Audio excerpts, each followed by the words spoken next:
This is The Ramsey Show. You can be intentional about your character. You can have money and a career. You are the hero in your story.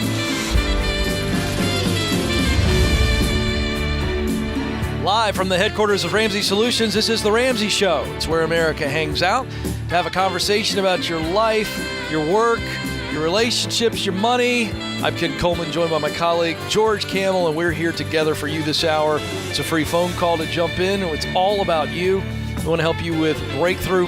888-825-5225.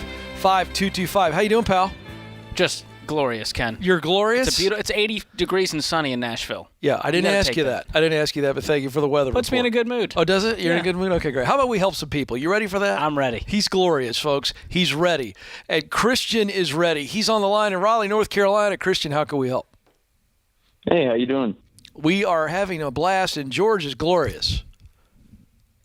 Yeah, well, I'm 21 years old. I'm about to graduate college on the 7th of May, and I have some debt that I'm trying to figure out the best way to pay it off. Awesome. Well, cool. George can help. Let's do this thing. So how much debt are we talking? I have $27,000 in student loans and about $11,000 on a car payment. Okay. What's the car worth? The car's worth about $32,000. Whoa. What kind of car is it? It's a 2017 GMC Sierra. Yeah, wow. Yeah. 21-year-old driving that. That's a nice car, man. So do you have a job right now? Yes, sir. I work part-time, and I'm a full-time student, and I saved enough to put a hefty down payment on it, but the job I have lined up after college will be about $3,500 a month for my income. Is that take-home pay or is that gross? That's take-home. Nice. Okay. Very nice. What kind of field is this? What job? Computer science. Awesome. Well, that's got a lot of room for growth if you're in that career path. Like to hear that. So, do you know what your plans are once you graduate? Are you moving? Are you staying put? Are you renting? Staying at home for a few years. So the only expenses I have are the student loans and the car payment. Okay. What do you mean by a few years? What's the timeline for that based on? I don't really have a plan for that, but I'm planning on staying home for at least 2 years. Okay. Is that to pay off the debt faster or? Yes, sir. And Okay. also my job is only 15 minutes from my house where I'm currently staying, so it's just an easier commute. Okay. So you're going to be bringing home about $42,000 a year, and what I want you to do when you graduate and you step into that job is to continue living like a broke college kid and get this debt out of your life as soon as possible. Do you know what your student loan payments are going to be? The minimum is about $300 a month, but there's also a benefit with my job where they'll pay me $250 additional to pay off the student loans. Every month? So I would only be paying $50 a month. Yeah, so my plan was with the snowball would be just throw everything I have at the car payment until that's done, and then throw everything at the student loans until that's done. Okay. Well, here, if I'm in your shoes and that's how we answer calls here, I'm selling that car. Okay. I think it's just too much car for you right now. Yeah. And the fact that you can get that much for it, and you could almost be out of debt if you sold that thing, right? You said it would sell for $32,000? Yes, sir.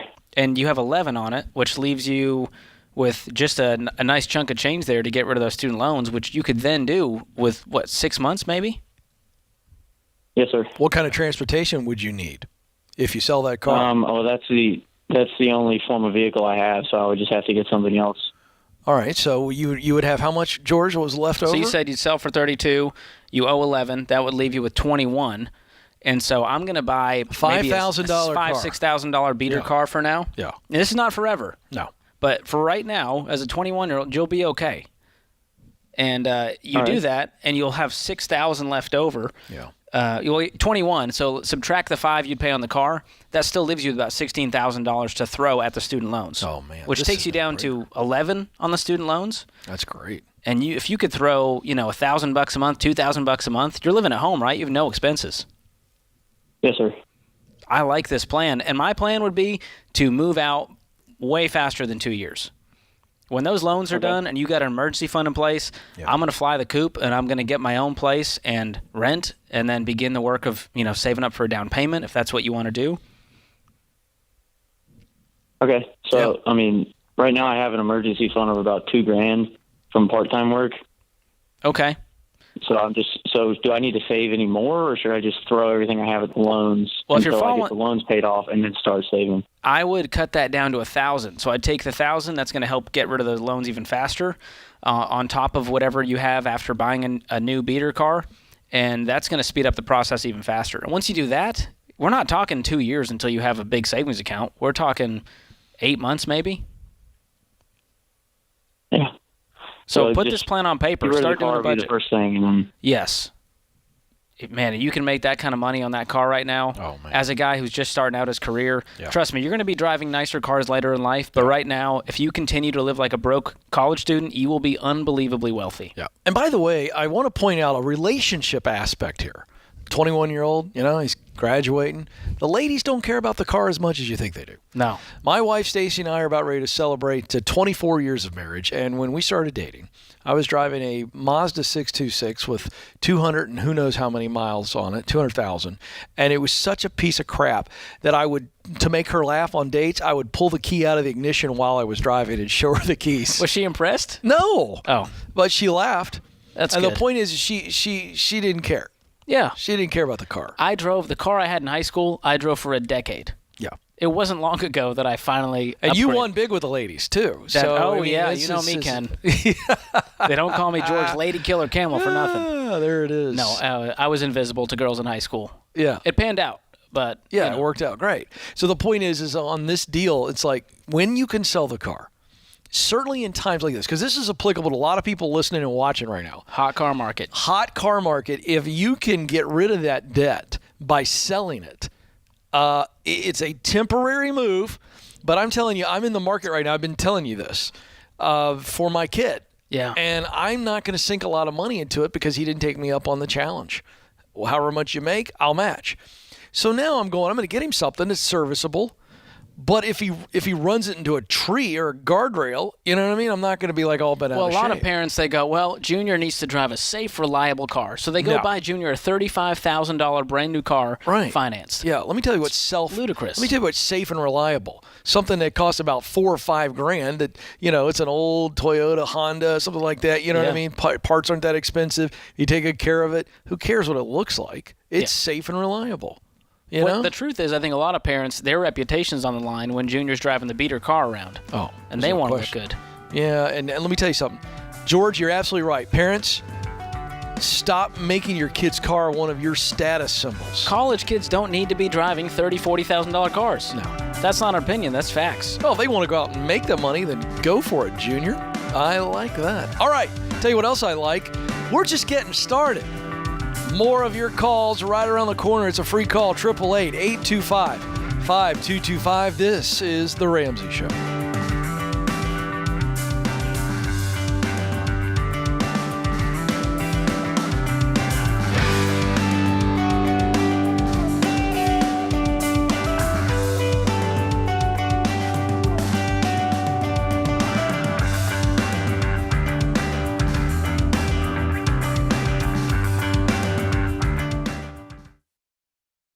If you're considering a career in technology, I recommend Bethel Tech, and I'm not alone. Here's what Brendan said. Before Bethel Tech, I was driving Uber. Within 4 months of graduating, I got a job paying $60,000. About 2 years after that, I got a remote job that pays me $130,000, all thanks to what I learned at Bethel Tech. You could be next. Get started today at betheltech.net and get $1,000 to $2,500 off of your tuition. Again, it's betheltech.net/Ken Coleman.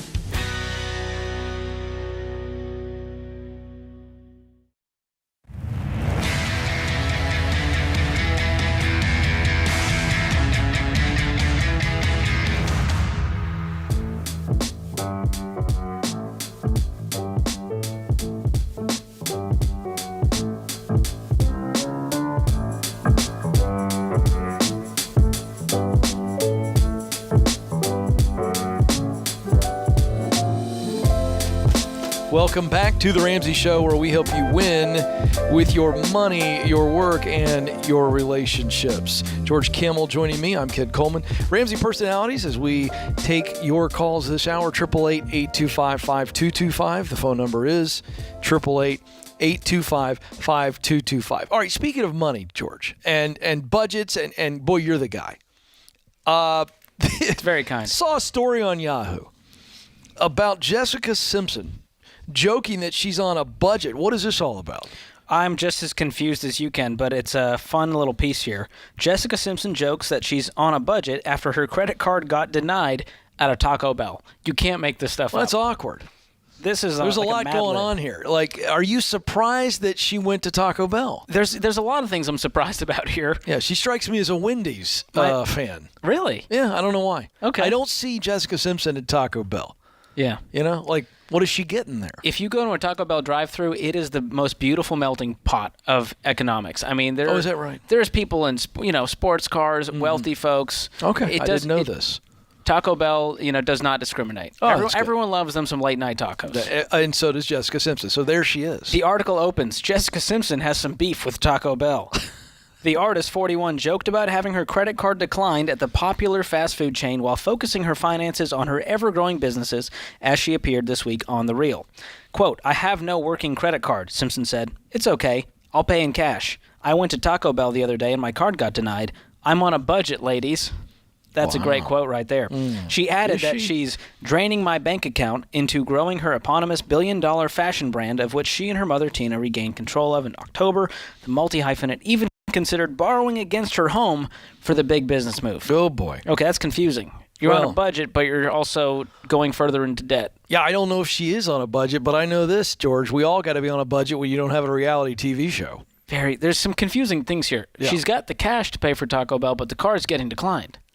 Yeah, because she's got no credit left because she spent it all on her. She's maxed it out. Her company. She's maxed it out. That's it. Thank you for using it. See, I don't even know the right words to use. We'll get there. Mm-hmm. But it's an interesting thing when you look at, celebrities and finances, because a lot of people go, well, celebrities, they're making so much money, they have it easy. But a lot of people who make really good money can still be broke. It's fascinating how that works. Yeah. So I applaud Jessica. If she truly is on a budget, I think it's great. And Jessica, if you're listening, my wife loved your biography, and we encourage you to check out Every Dollar. That's all I'm going to say. If you were going to coach Jessica Simpson, because a lot of wealthy people blow their money, they don't do well. Would you have Taco Bell in the budget? I think so. You would? Yeah, I mean, personally, you allow for fast food as a part of a budget. I've got to watch my physique, Ken, personally, as you do too. Yeah. At your age. It matters even more. It matters even more. Wow. But no, this is good. I think, like this. We talk about how if you're trying to get out of debt, we don't want you to see the inside of a restaurant. And so that means you're not eating out. No frivolous purchases. I'm bringing it up, and you're saying it's okay. Well, I think once you're out of debt, absolutely, let's throw it in the budget. Now, I don't want you eating out every single day, mostly because it's bad for your health on top of your budget. Yeah. But a little Taco Bell will never hurt anyone. And plus, it's the cheapest way to buy gas these days. Taco Bell, dollar menu.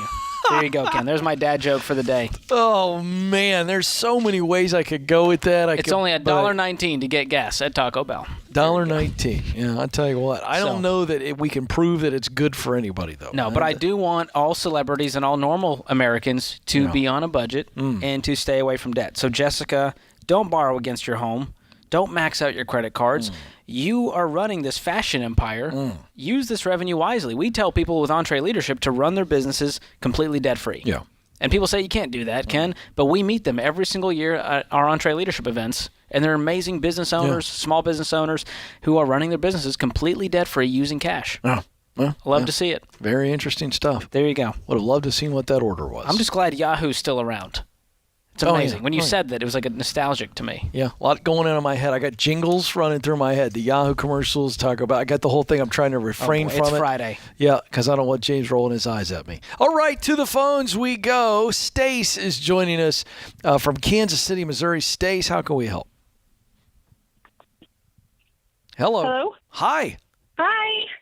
You're on the Ramsey Show. What's up? You made it. Yay. Hooray. I finally did. Hey, you guys, you do such great work. I can't even believe I'm on the phone with you guys. I'm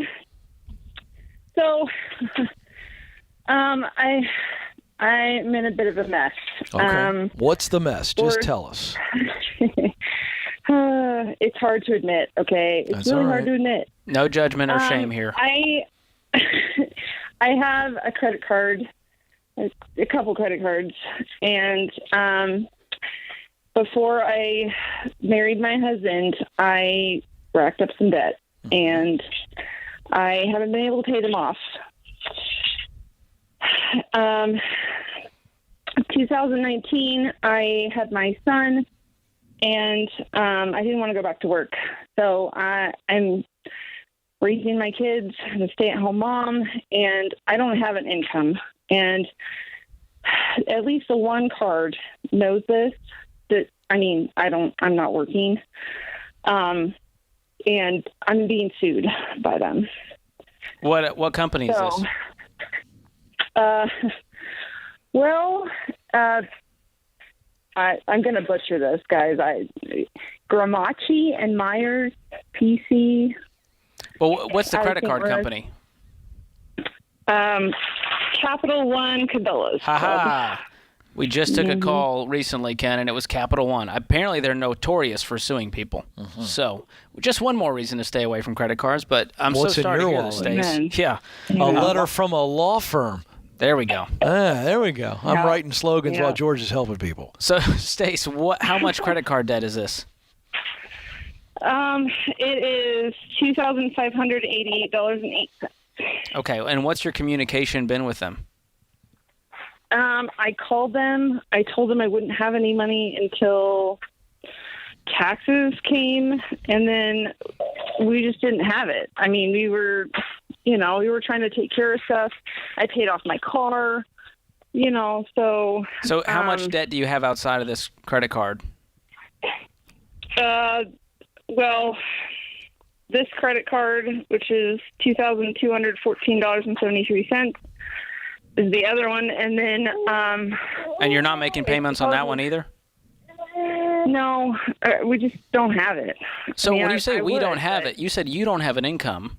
Are you talking about your husband? No. Yeah, none of us do, so really. What's his income? He makes under $50,000 a year.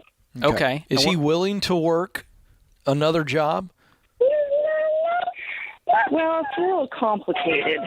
I think he is, but he works. Let me rephrase that, Stace. He needs to get another job.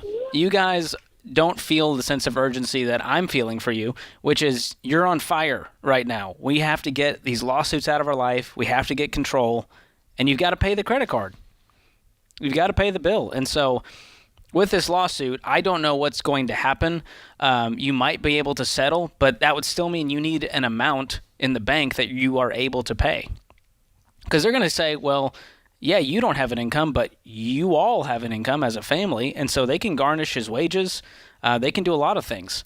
And so you need to get a little fire in your belly to get this thing out of your life, and it's the same plan that everyone else uses. It's the debt snowball. It's getting your baby step one starter emergency fund in place and starting to attack this. So I'm going to work with them to go, hey, what amount are you willing to settle for? I don't want to take this to the court. What are you willing to do? I don't have much to my name. I can scrounge up $1,000. Will you take that? And if they say yes, you do it. Yeah. Let's not fight over this. You went into this debt. We got to take some responsibility here. And Stace, I'm going to tell you this right now. Your husband needs to be working every night of the week, and then maybe he watches the kids on the weekends, and you're working. We are together going to go work, and $2,000 to pay this off is not that much money if you both are working. This is a great economy to go make some money, and getting more income and then getting disciplined is how you get out of this mess. No excuses. This is The Ramsey Show.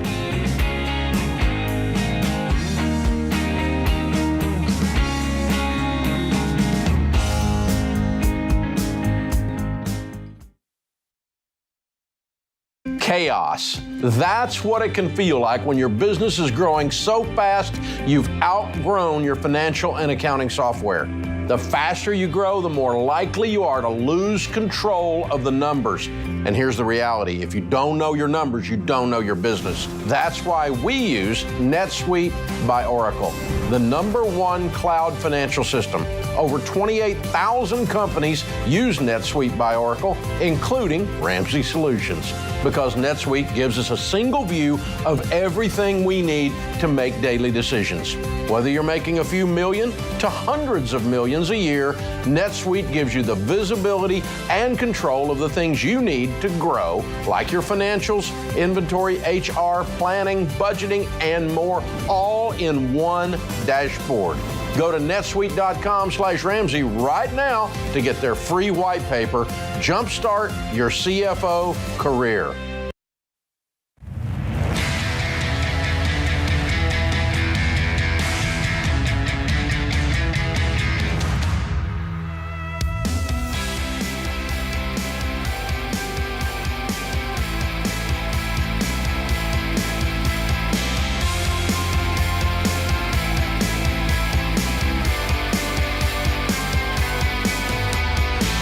Welcome back, America. You are listening to The Ramsey Show. I'm Kid Coleman, joined by George Camel. This hour, and in the lobby of Ramsey Solutions on the debt-free stage is Brittany. Brittany, welcome. Hi. How are you? I'm excited to be here. All right. So we're going to do a debt-free scream. Is that what's going on here? Yes. All right. And where are you from, Brittany? I'm from Smyrna, Georgia. Smyrna, Georgia. I know where Smyrna, Georgia is. All right. Fantastic. All right. Let's get the details. How much debt did you pay off? $32,000. Okay. And how long? Took me about 21 months. 21 months. What was your range of income? Started around 35, and then by the time everything was paid off, about 46. Oh, very nice. What do you do? I'm an implementations manager for a tech company. Nice. That sounds very smart. Yes. Like I feel like Brittany has got it together. A lot of syllables in there. Implementation manager. Yeah. Yeah, I like Sharp. that. Sharp Very gal. nice. So what was the debt? A car loan, credit cards, and a little bit of medical debt. Oh, really? Okay. Little What was the car? potpourri. Thank you, George. What was the car? I had a Mazda CX-5. Uh-huh. Yep. All right. How does that feel to have that one out of the way? It's huge. It was actually the last kind of thing that I did to pay off my debt. Mm-hmm. You know, I thought that I was going to be paying it off for another year or two. I didn't really want to let go of that car that I still owed, money on. But when I looked at the numbers, and I knew the used car market right now is kind of crazy. So when we were just talking about it one day, I finally looked up and to see what it would appraise for. And when I saw the numbers and knew that I could get rid of my car, but also get rid of my car payment and also leave with a check to pay off the rest of my debt, it was like a no-brainer, easy decision. Nice. So I know. I love that. So that was the acceleration at the end. Yes. To help you finish this Wow. out. Yep. Was selling the car. Wow. Yep. See, So- I love that. A lot of people aren't willing to do that, and you did it, and boy, that makes a big difference quickly. So Yeah. what happened 21 months ago? How'd you get into this journey, this debt-free journey? Yeah, so I'm just like you guys always say, I was a financial peace baby. So grew up in church, always heard about Dave Ramsey. My parents are here. They did financial peace when I was younger. And it's funny, I always remember like the first class that they took. They made us start ordering just water when we went out to eat, and I really hated that. So I know. that's kind of how Dave Ramsey's been in my mind for Terrible. over these years. Terrible parenting. But just growing up, I always knew about it. When I went to college, I graduated and moved home. My parents so graciously let me live at home without any, rent or anything, so I didn't have any bills. But also for first full-time income that I wasn't used to having, so really just lived above my means and racked up all the credit card debt that I could. I also decided that it was time for me to get my own car instead of, having one without a car payment. I thought it was smart to, really be an adult and get my own car payment. So got myself a car payment, and then also decided I wanted to move out on my own.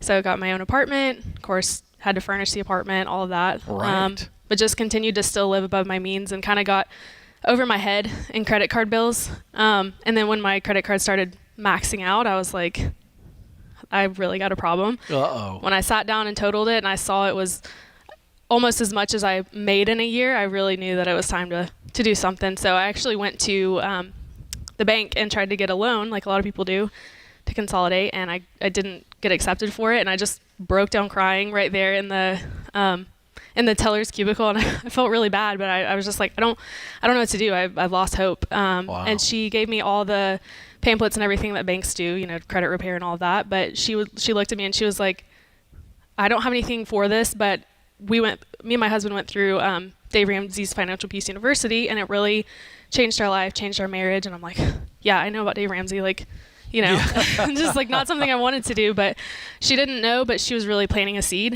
in me. And I didn't realize that until later in life.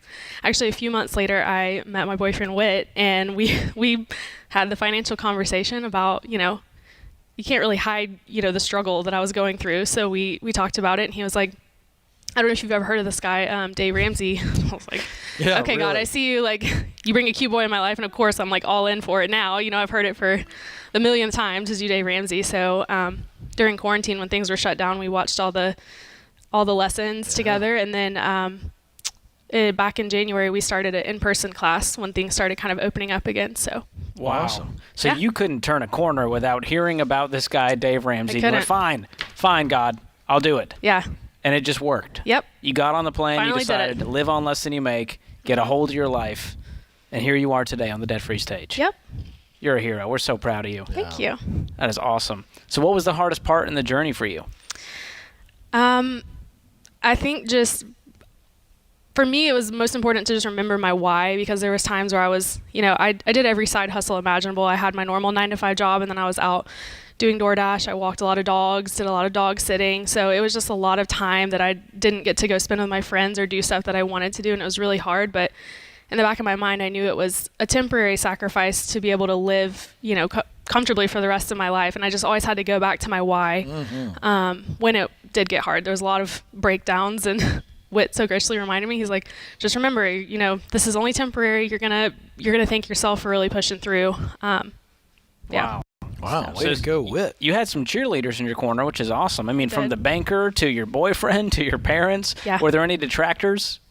No, I don't think so. Okay, I other think than your she friends. was too busy to have any detractors. I was really busy. You weren't I've been really you busy. couldn't even hear the haters. You were busy door dashing. That's right. right. I was like, I know some people think I'm crazy, especially, you know, now that I still don't have a car.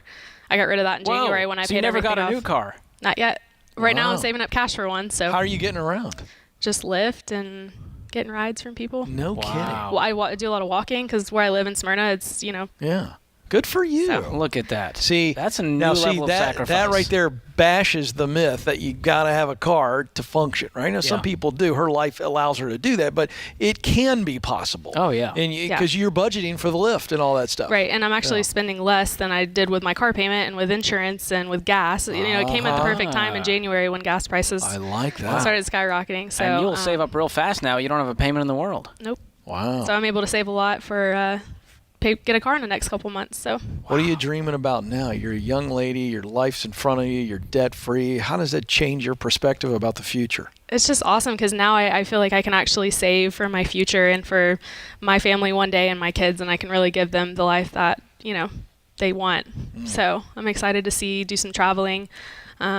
We'll see. Everything's it's so much easier now. You know, like I said, I don't have any payments, so I'm able to save, you know, a lot of money and start investing. So I'm George, excited. You and I were talking about this during the commercial break. She's free. Oh, yeah. Not just free from debt. She's free to make a lot of different decisions because she's not shackled by debt. She's got options now. She's not backed into a corner going, well, I got these payments, so what are you going to do? Yep. Wow. You decided to take control instead of waiting for someone else to fix your life. Exactly. And that's what this show is all about. I love that. Awesome. You just got to do it. Fantastic. Start today. What do you tell people, someone your age who's listening right now, watching, what is the key to getting out of debt? Just know that there's hope. And I think when you're looking at any sort of goal, always look at what you want your life to look like. And for me, it was just remembering my why. You know, I can't wait to live debt free and be able to give back and build my wealth and, you know, set myself up for retirement one day. But always just looking at what you want in life and then working backwards. And thankfully, Dave gives you that plan, the baby steps to kind of get to that goal. So it was easy for me to follow that plan because I knew at the end it would be so worth it, and that the temporary sacrifice is like it's a lot shorter than you think, because I thought I was still going to be paying for 3-4 years, but really it only took me a little less than 2 because I got that fire under me and was just hustling. So I love that. Yeah. Wow. Well, Brittany, you inspire us. You're inspiring a lot of young people by telling your story. So we thank you for that. Yeah. We want to show our appreciation to you by giving you 2 books. One, Dave's book, Total Money Makeover, for you to give to somebody else and kind of pass that legacy on. And then the next step for you is Baby Steps Millionaire. You're on your way. You're going to be a millionaire, young lady, and that is very, very exciting. So we're going to give you that book as well. All right, the time has come. Brittany, are you ready? I'm ready. All right, she's going to do her debt-free scream. It's Brittany from Smyrna, Georgia. She paid off $32,000 in 21 months, making $35,000 all the way up to $46,000. Brittany, let's go. Let's hear your debt-free scream. 3, 2, 1. I'm debt-free! Yeah! There it is. Very nice. Oh, wow. For our listening audience, I wish you could just see her face and overcome with emotion as she screams, I'm debt-free, and she's crossed the finish line. Proud mom and dad out there. And don't forget, Boyfriend of the Year nominee, Whit, for all the support. Step it Don't up, move. guys. The Ramsey Show continues right after this.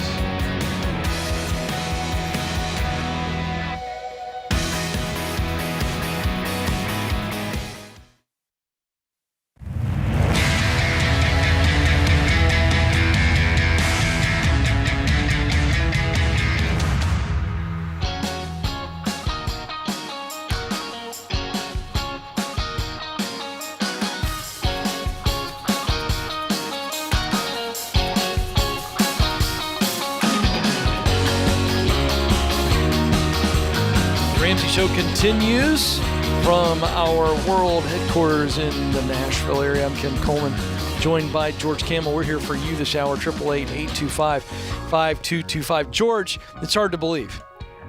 We're less than a week away from our next live event in Las Vegas. It is our Building Wealth live event. The event is next Thursday. It's going to be really, really fun in Vegas or surrounding areas. If you don't have your tickets yet, make sure to go and reserve your spot now. Just a couple of clicks of a button will put you on your way to doing better with investments and savings. We're going to really talk about how to build real wealth, no matter where you are with money today. It is possible.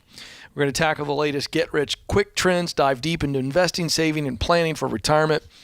And it's not complicated. It's actually simple.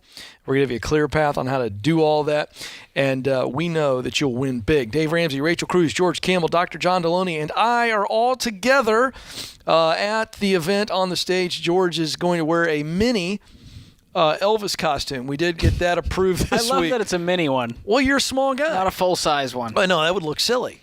So we're looking forward to that.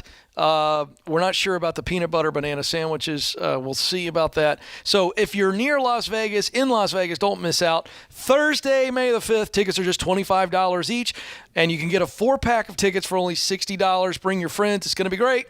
RamseySolutions.com/events. RamseySolutions.com/events. See you there, Vegas. All right, let's go back to the phones. Martin is joining us now in Cleveland, Ohio, home of the Cleveland Browns. Oh, yes. Martin, how can we help? Hey, guys. How you guys doing? Good. What's going on?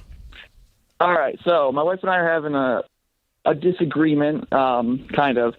So short backstory. We went on vacation in North Carolina. She's been there her whole life. And I went there one time with her, and it's obviously a gorgeous state. Right next to Tennessee. And, we talked about moving there at one point. I'm 25 years old. She's 21. We just got married less than a year ago. All right. Congrats.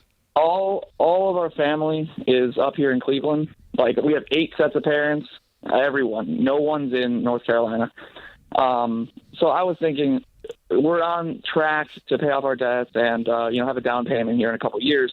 But I'm thinking, that's when we decide, when do we play down payment on a house near Cleveland, near everyone, or should we move out of state? The question is, my argument is, we have a big support system here for, when we have a kid, which I feel like that would be very, useful, babysitting and whatnot. But, I really want her to be happy, and I really like the state too. I'm a truck driver, so driving not in the winter would be great. Because Cleveland winters are pretty brutal. Okay, so I hear the formation of a question, but I don't hear a specific question. So before we get to that, did you say you had 8 sets of parents? Did I hear that? Yeah. So because every single one of our parents got divorced and remarried, so we have 8 parents. Oh, okay, gotcha. All right, needed clarity on that. That is a lot of babysitting help. I got to tell you, as a guy with 3 kids, that's a real bonus. I'm not going to let that one slide by. All right, so what is the real question? Martin, hit us. I guess the question is, like, what kind of questions would you ask yourselves? You know, I can't even pick out a drink at the gas station, let alone decide whether or not I should move to a different state. Well, there's your first problem. Paralyzed by indecision. Yeah. So here's the deal. You need to number one, you need to own the fact that you have a problem making decisions and try to get behind what's going on there. But let's start with, as a guy who's been married almost 24 years, let's start with the all important question. What does your wife want to do? Does she want to go to North Carolina, or does she want to stay in Cleveland, Ohio?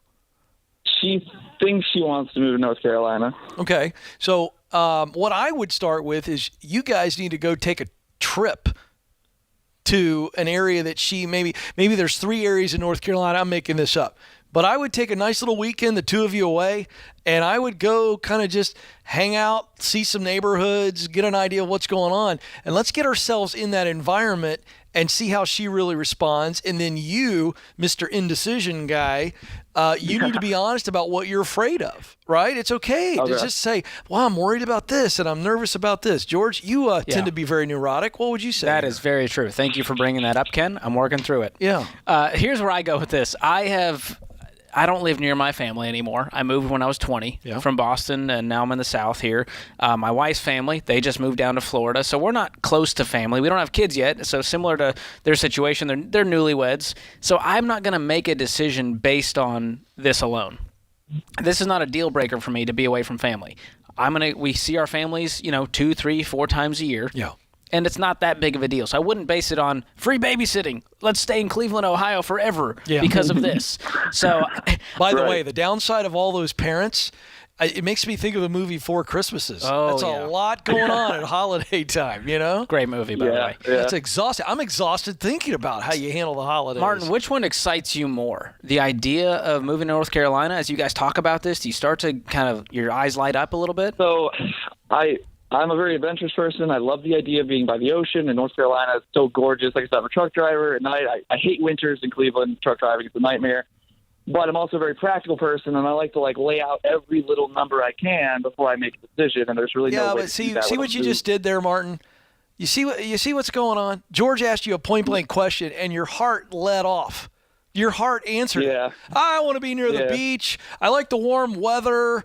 I drive a truck. I don't want to drive in the winter. You said all this earlier. So your heart is saying North Carolina. But then your head starts to go, slow down, Skippy. We have a lot of things that could go wrong. And your head starts getting involved. You can convince yourself either way. And truthfully, either one, you'd have a fine life.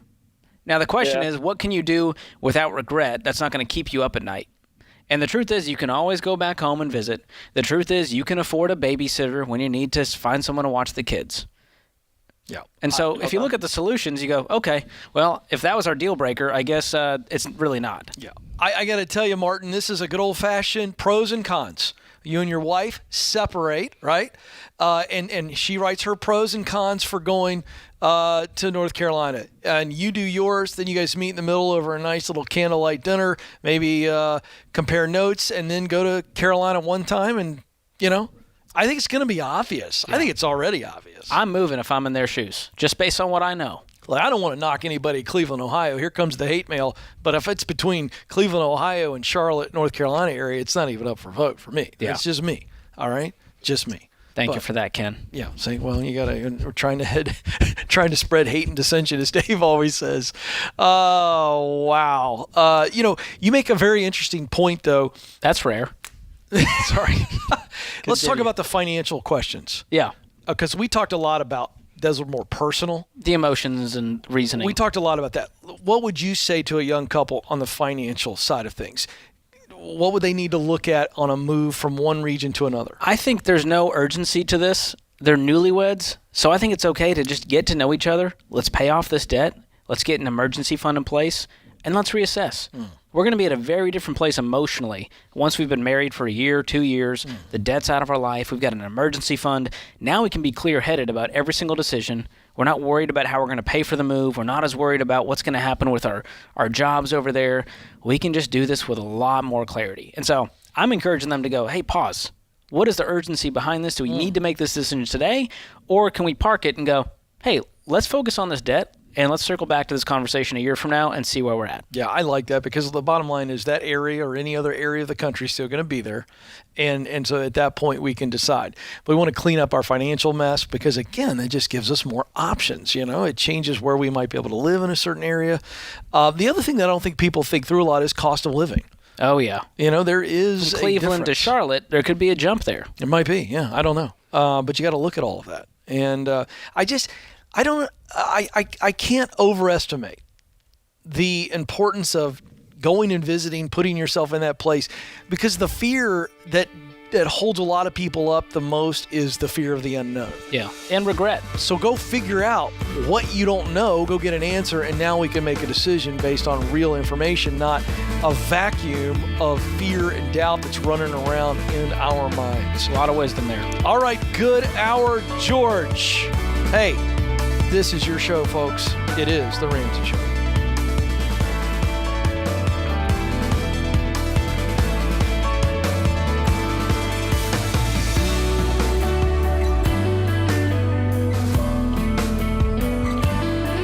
Hey folks, Ken Coleman here. Did you know The Ramsey Show is one of the most popular podcasts in the world? Get your daily dose of advice on life and money. Check out all of our shows from the Ramsey Network wherever you listen to podcasts.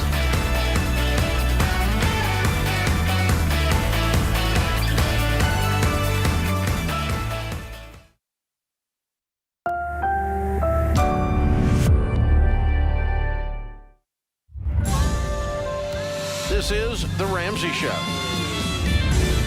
You can be intentional about your character. You can have money and a career. You are the hero in your story.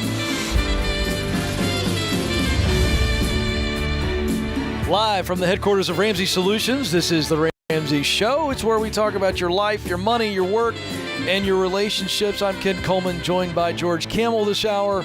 888-825-5225 is the phone number. It's toll free. 888-825-5225. You ready to roll? So ready. A full hour. It's Friday. We're feeling good. Come on, man. Calls are on the board. Game on. Let's go. Rachel joins us in Bloomington, Indiana. Rachel, how can we help?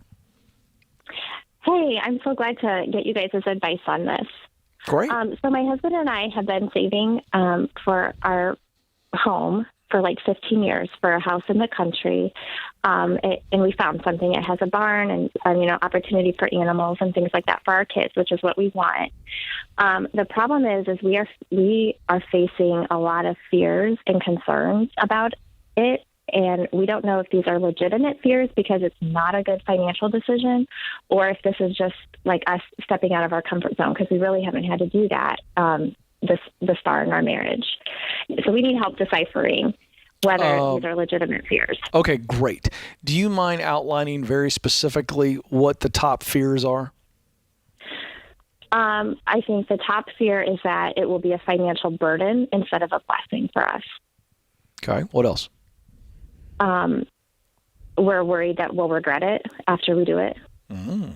Anything else? We won't have enough money to do things other than live in our home, like go on vacations. Which leads me to believe, George, these may be fears that protect, not fears that hold back. We'll see. Ooh, break it down. See, because fear is either. Here's what's going on, Rachel. I'm setting you up because these are financial in sharing these. And so here's what we know about fear. So fear can protect us, right? If we edge up to the edge of a cliff, right, and we start to feel a pang of fear, fear's protecting us. Like, slow down because you could fall over to your impending death, right? But sometimes fear can hold us back, right? It's kind of the idea of the elephant that's terrified of the mouse, and so we need to figure that out. George, what do you think there with those fears? Well, my question is, you've been saving for 15 years. How much money do you have saved? Okay, so we have, we're going to put $200,000 out of savings down on the home. Okay. And then we have our house paid off, and we're hoping to get conservatively, we will get $200,000 for our home. So we can put $400,000 down. Down on how much? It's $485 total. So you'd have an $85,000 mortgage. It's a mouse. Yeah, so You're an elephant. I know. What's your income? But listen. Okay, so listen, I stay at home. My husband works, and he makes a net of $95,000 a year. Okay. And so the big fear, like, we understand we can't afford the house, but the big concern and the big fear is that the taxes and insurance are going to be pretty high, like a lot higher than what we're used to. Do you know that for a 10, fact? Do you know the exact number? We have a real good idea. Okay. Are you talking So property the taxes? Yes, property taxes. In Bloomington? Yep. Wow. I'm a little Pretty high shocked out by... We're blessed here in Tennessee, Ken. I'll tell you that much. No, property taxes are pretty stiff here. Rachel, when it comes to mortgages, let me just tell you our parameters, and I think this will give you peace, because it did for me when we were paying off our house. We tell people to get a 15-year fixed-rate mortgage, the only one I'd ever tell you to get, where the payment is no more than a quarter of your take-home pay. That includes your principal, interest, taxes, insurance, all in less than 25% of take-home pay. And you're putting way more than 10 or 20% down, so I'm not worried about that part. So now let's look at the real numbers. You have an $85,000 mortgage. We have these high property taxes. Have you crunched the numbers to see how much of that of your take-home pay it's going to eat up? It's going to take. It's going. I think it's just under 25%. Okay. Take-home pay, but so after our house is completely paid off with taxes and insurance, it's still going to be $1,100 just for taxes and insurance. Okay, that's okay. I'm not as worried about that. So here's what I'm seeing, though. If you look at those numbers, I want you to look at the facts to give you some peace here and go, okay, this is not 70% of our take-home pay being eaten up by mortgage and taxes. We have 75% of our take-home pay to still go accomplish all of our other goals. Take care of our family, go on vacations, we can still have a life.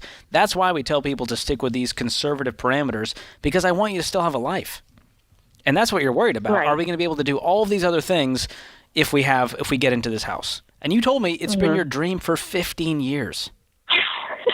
Yes. And so to me, there's some other fears there other than financially. You're not broke.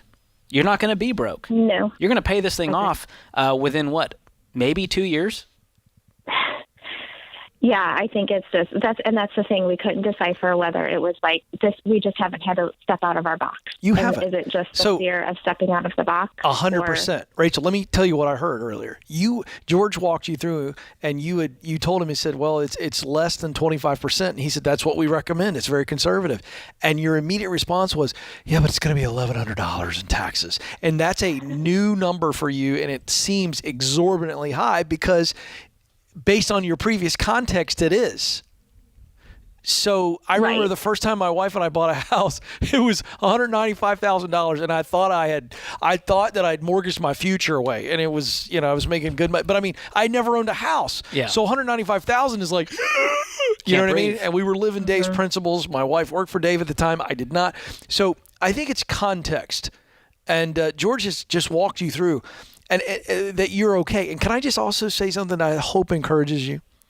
What got you here is going to get you there, wherever there is. You're going to pay this house off. You guys are going to be baby steps millionaires. True or false?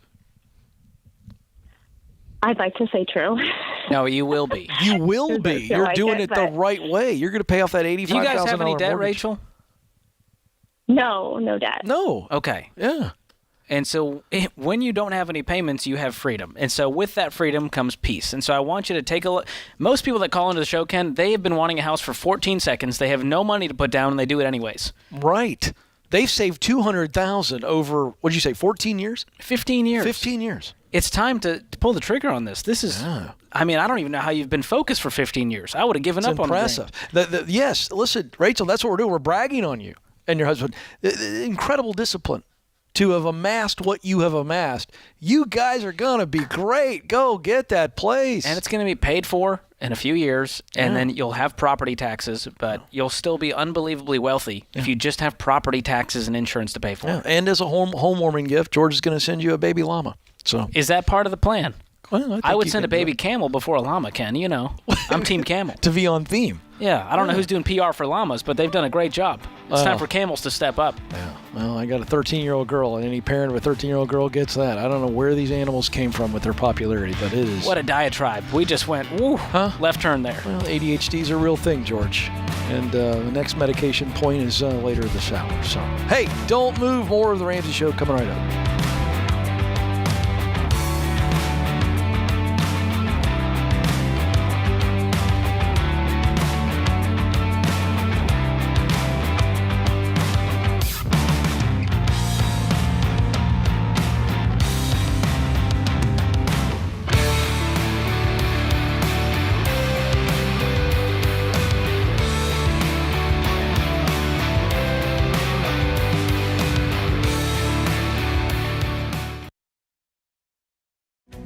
If you're looking for ways to update your home without blowing the budget, I've got it. For years, I've been telling you about our friends at Blinds.com. Blinds.com makes it simple to shop top quality blinds, shades, and interior shutters from home with easy online ordering and free shipping. With Blinds.com, there's no need to renovate your entire home. Just change out what's on your windows with upscale choices like faux wood blinds, cellular, and roller shades, or even outdoor shades. Plus, Blinds.com guarantees the perfect fit, whether you do it yourself or you have them measure and install everything for you. Shop their latest looks and see how much you can save at Blinds.com today. The easy and affordable way to make your home more beautiful is Blinds.com.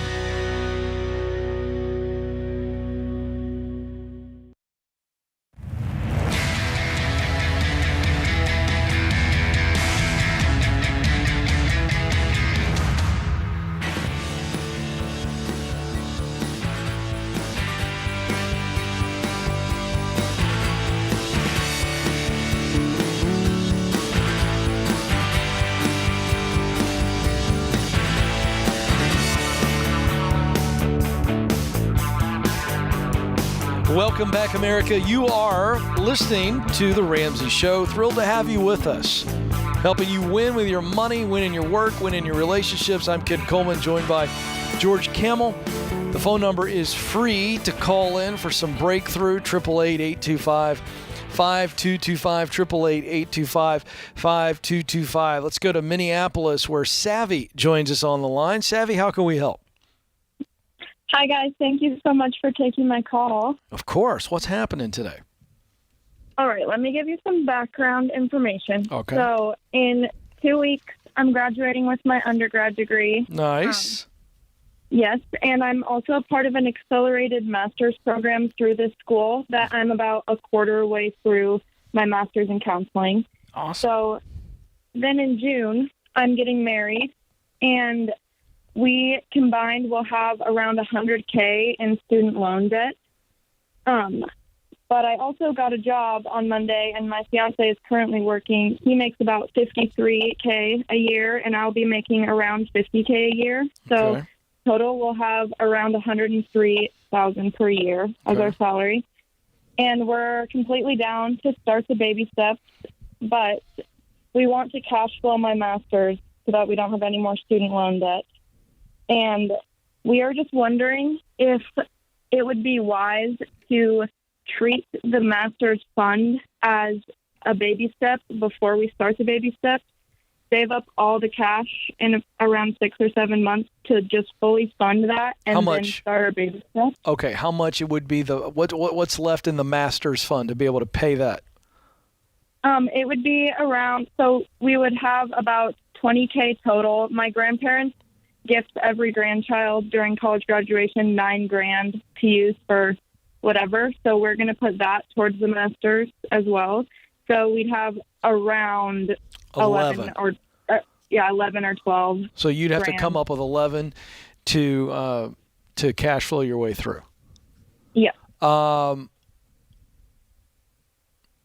not suggesting you do this. I'm just asking. If you were to press pause on the master's degree because you're already employed. I'm assuming, are you employed in the area that you want to be in with this master's in counseling, or is it completely separate? So my master's is online, and my job, I begin after married, and it is where my fiance is living in Colorado right now. Right, but is it in the field of counseling, your job? No, it's in HR. Okay, so it's totally unrelated. And you do it all online. So pausing is not something you're interested in doing because it's going to take you a while. I can see that to pay off the 103, even with that great income. Yeah. Well, George, I mean, I absolutely believe she can cash flow it. Your thoughts on this? We want to avoid debt. No more debt. At all costs. And so if that means cash flowing while we pay minimum payments on the rest of our debt, that's okay. You're investing in savvy right now. And we'll get to that debt when you graduate and you've got that new job. We're going to start attacking this debt with a vengeance. So I'm okay with that. I love the idea of you cash flowing this 11. The question is, how fast can we do it, and can we accelerate that even faster? Yes. Are you going to be able to save 11 in time before the master's program starts? So in the fall, I'll be enrolling in my next classes, and we're going to use the $9,000. Each semester is around $5,000, so we're going to use 5 of the 9 to pay for that. Continue saving for the next semester. We should be able to get that much money by then. And then something I forgot to mention is with my job that I just got is they will reimburse you $5,000 a year for educational reimbursement. Wow. So I could really get the majority of the remainder paid for by my job, but they only pay like in January, and I'd be enrolling in August or whatever. So we'd have to pay forward before that. So if the $9,000 would cover what? Which months? The $9,000 would cover the fall semester, and then a little over half of the next semester after that. And then I would get reimbursed by my work that semester. That's great. Too. Well, that brings your cost down to what, $6,000? Yep, something like that. So now the question is, how quickly can I save up $6,000, making $50K a year? Yes. Plus side hustles. I mean, selling stuff. Everything. Because what George is leading you to here is that the quicker we can fund the masters, the quicker we start on the baby steps. Exactly. Yes. So if you've got that money set aside for the masters, you know it's going to be paid for. Now we can start attacking the debt while we're still in the master's program. Yes. And how quickly is this master's going to happen? So we'll have around $3,000 take home each month after paying all of our bills. So it should be around 2 months if we were really grinding with like the baby step mindset towards saving up for the master's money. Okay. Yes. But I think the question that George is asking is how long before you finish the master's The accelerated program. Yeah, when is this going to be over? I'm sorry. So I'd have around 2.5 years left. Okay. All right. And what do you want to do with that master's? So I will be an LPC after I pass my exam after that master's. So I just want to be a mental health counselor in really any setting. I'm down to try. Awesome. But yeah. So I'm Great looking forward to that too. Yeah. Well, thank you so much for the call. Yeah, absolutely, Savvy. It sounds like this thing's you've got the plan. Let's just stay on the course. Yeah. Avoid debt, and we'll get this debt knocked out. Yeah, I love the intensity advice. Let's get on those baby steps fast. And she does very little to fund. They can do this. Oh, yeah. Multiple jobs. I mean, this is get after it stuff. Let's go to Barry in Sacramento, California. Barry, how can we help? Hey, guys. Thank you for having me on. Sure.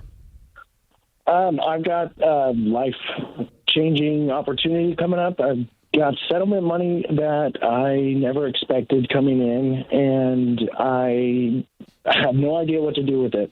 I've seen a lot of money go with a lot of zeros behind it and turn quickly into zeros in front of that.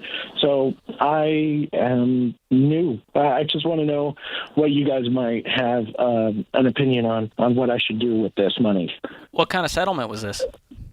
This is a big settlement. I lost everything that I've ever owned, and this is kind of to pay me back for that. So not health related? No. Okay. No. How much is the money? How much money you get? It's close to 210 after taxes and everything. Okay. What are you doing for work right now? Right now, I'm putting myself through a 2-year program at a community college. I'm a single dad, and I'm working part-time, minimum wage. Okay. Do you have any debt? It's just $8,000 on my car. Okay. And no credit card debt. How much money do you have to your name in savings? Checkings? About 3 months worth of living.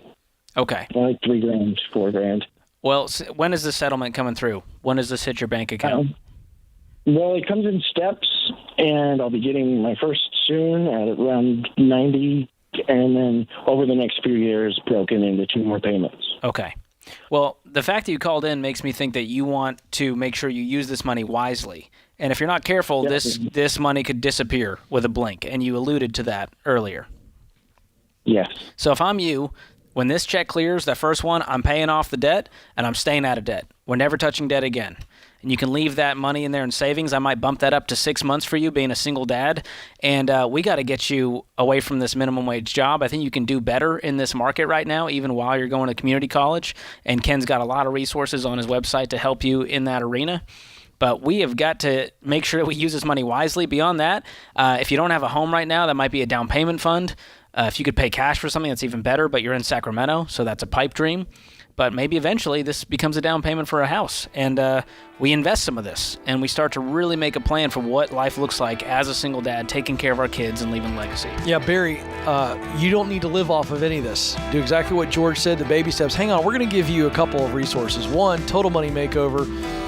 2, I'm going to give you the Get Clear Career Assessment. I want you to take a 20-minute assessment and really give you some direction into what could be some great work for you, good money, and a whole lot of meaning as well. So hang on, we'll give you both of those resources because I want you making really good money now that you've got a good head start with this settlement. Thank you so much for the call. This is The Ramsey Show.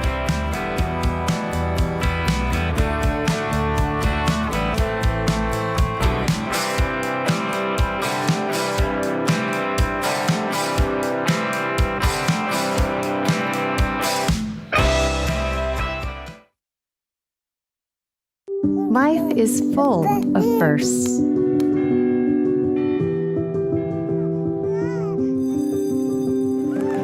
As the first and longest-serving Christian health cost-sharing ministry, CHM has shared medical expenses for its members since 1981. We believe you should have the freedom to focus on your health while being supported by a community of believers, giving you the opportunity to create many more firsts.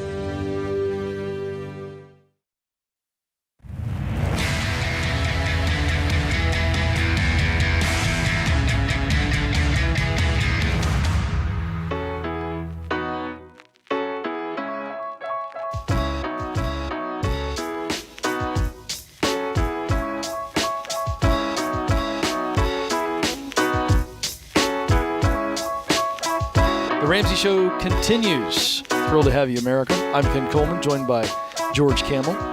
You need to find out for yourself why Blinds.com is the #1 online retailer of custom window coverings. You get free samples, free shipping, and with the new promos they run every month, you'll save even more. If you use the promo code Ramsey, you get the best deal. Today's question comes from Brianna in Ohio. Brianna says, my husband and I are debt-free except for our $500,000 mortgage. My husband earns $120,000 a year, and I am a stay-at-home mom. My question is, do I go back to school for nursing in hopes to make a better living and to help contribute? Doing so would create school debt of $50,000. We would pay it off in 2 years, then we would be able to contribute to retirement and pay off our mortgage. Or do I just go back to the workforce at entry level, making decent money, but never really being able to further my career since I do not have an education? There's lots here. Very complex question. Well, but we've got some logic that's kind of running into itself. Yeah. So the question, Brianna, is do I go back to work because I want to help make more money? Okay, for contributing is the word you used. But getting $50,000 in debt, paying for 2 years on that $50,000 in debt to help contribute is backwards. So let's go to option 2 because it's option 2, but you've got a false narrative in option 2. Option 2 is, or do I just go back to the workforce at entry level, making decent money, but never really being able to further my career? So the idea of you going in back to work does not have to be entry level per se. You don't know that. But if you were to go in entry level, the very definition of entry level is I'm just on the bottom rung, which means there's opportunity to climb, and you can do that. Take project management work, right? We've got if you're organized and you love details, and I have no idea if she is or not, but you begin to go, I could be an office manager. I could do some basic accounting if I'm good with numbers. There's a lot of jobs you can get in and make really good hourly money, and it's not minimum wage, and there's an opportunity for you to grow. Because here's what's going to happen. As you get into that, you can save money, Brianna, towards the nursing degree if nursing is something you want to do. So go get the day job. If nursing is the dream job, let's go get a day job. Let's contribute to paying off the mortgage or whatever. And as you're doing so, you save some towards nursing, and eventually you fund the nursing degree. But it's not going into debt. That's not going to help contribute anything other than stress and frustration. Yeah, a few things I'll add to that. I'm seeing a $500,000 mortgage and $120 grand a year. My guess is this mortgage is eating up a large percentage of their income. I think they may have too much house. Yeah, I agree. And so you might need to look into, do we need to get a different housing situation in order to cash flow my education if that's the path you decide to go? The other piece I want to hit on here, Ken, is to help contribute. As if she's not contributing at home by being a stay-at-home mom. There's immense value there. Absolutely. And so I don't want you to – I think what's happening here, she's feeling like, well, I'm not contributing to this family, so I need to go out there and do work. Yeah. That's not the case. Yeah. And so if he's making $120 grand, we can figure out a way to make this money work for us, but it's going to entail getting out of debt, staying out of debt, and maybe looking at if we bit off more than we can chew with this mortgage. But either way, we're not going into debt for education, and really decide if nursing is really the path or if there's something else. But to decide, well, there's either entry level or nursing. Those are the only two options out there. It's a false narrative. It's not true. Yeah, well, appreciate the question. Let's go back to the phones. Valdosta, Georgia is where Gregory joins us. Gregory, how can we help? Hey, so I'm 19, and I'm just, starting my life out because I've been in community college for, a year now. Mm-hmm. And I'm going to make a big move. And I'm trying to decide on how would y'all start off in my position. Well, what's the big move? Well, I'm moving to another town because right now I'm living with my family. Mm-hmm. And I'm going to move with my other family till I get on my feet in a better town and a better environment. Okay. Why is it a better town, better environment? Describe that. I've seen since it's a bigger town. I think the cost of living is a little higher, right? Yep. But also is money. It's good money flow. More professional options.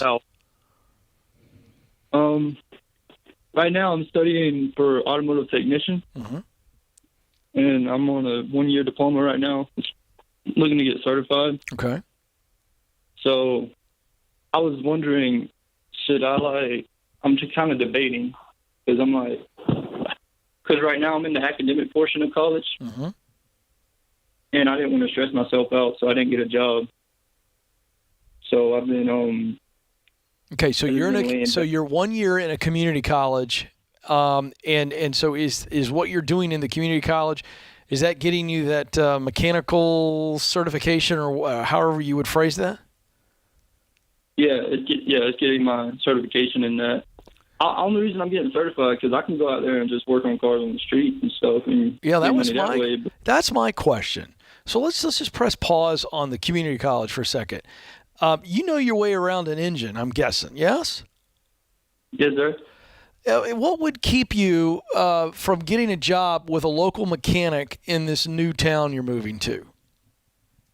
I just wanted to be certified so I'll have a bigger gain. I understand that, but that's not the question I asked. What would keep you from getting hired, even if it's entry-level mechanic, in this new town? Anything? Not really. Meaning you got the chops. You could go in an interview. If you had an interview, you feel like you got the chops, the ability to go in and do basic mechanic work regardless of the certification. That's what I'm asking. Do you believe that's true? Yes, sir. Yeah, interesting. Well, how soon are you making the move to the new town? Well, the next semester, because I can transfer colleges because they have the same campus in the other town. So that starts May the 16th, so it's pretty soon. Okay. Actually, and I'm just now finishing up. Oh, my bad. No, you're good. So in May, you're going to move, and how much left of the community college work to get the certification to be able to get paid more as a mechanic? How much is that of that is left? Right now, with the academics, I only have an essay. Then May the 16th, I start the afternoon classes for my mechanics. So what I was going to do was going to pick up a job. Yeah. But and just go in the afternoon to those classes. Right. So, I'm trying to figure out what would you do. Oh, sorry. No, what I'm would you sorry. Do with the, what would you do in my position, like trying to save money? Because I've been working ever since I was 16. I worked at a peanut mill, and I used to make bring home maybe $800 a week seasonally. Mm-hmm. And I used to just help my parents with bills because I just felt at that time I had to. Well, so what's your question, Gregory? It sounds like we make this move, we get a part-time job, we start the new semester at the new community college, we cash flow the whole thing, and life's great. What's holding you back? Yeah, I'd get a job. I don't think this is that intense, that community college. Go get some part-time work and then get done with the certification as soon as possible and get hired as a mechanic. You enjoy the work, you're good at the work, let's go. Yes, sir. Now, George, tell him how to save money once he's making full-time money. Well, do you have any debt, Gregory, currently? No, I don't have any debt. I'm perfectly clean slate. Good. Okay. I don't. Do you have any money in savings? No, sir. Okay, so you have no money to your name except whatever's in your checking account. I don't even have a checking account. You don't have a bank. He's living with family and going to school. But how old are you? You're 19. You don't have a bank account. We need to fix that today. I'm going down to a local credit union, your local bank, and open an account today. I mean, where's your paycheck going? You cashing it at Walmart? We got to figure that piece out. So I'm getting banked because that's going to help you get on your feet, get a savings account, and start to make some wise financial moves. Stay out of debt, and you'll be okay. You're a sharp dude. You'll make some good money being a mechanic in the trades. We love that. Yeah. If we ain't working, we can't save. So part-time job, first paycheck, get that bank account set up, and hang on the line. Let's give you Total Money Makeover. Just going to have you see how to stay debt-free, how to save, how to build wealth. Hang on the line. This is The Ramsey Show.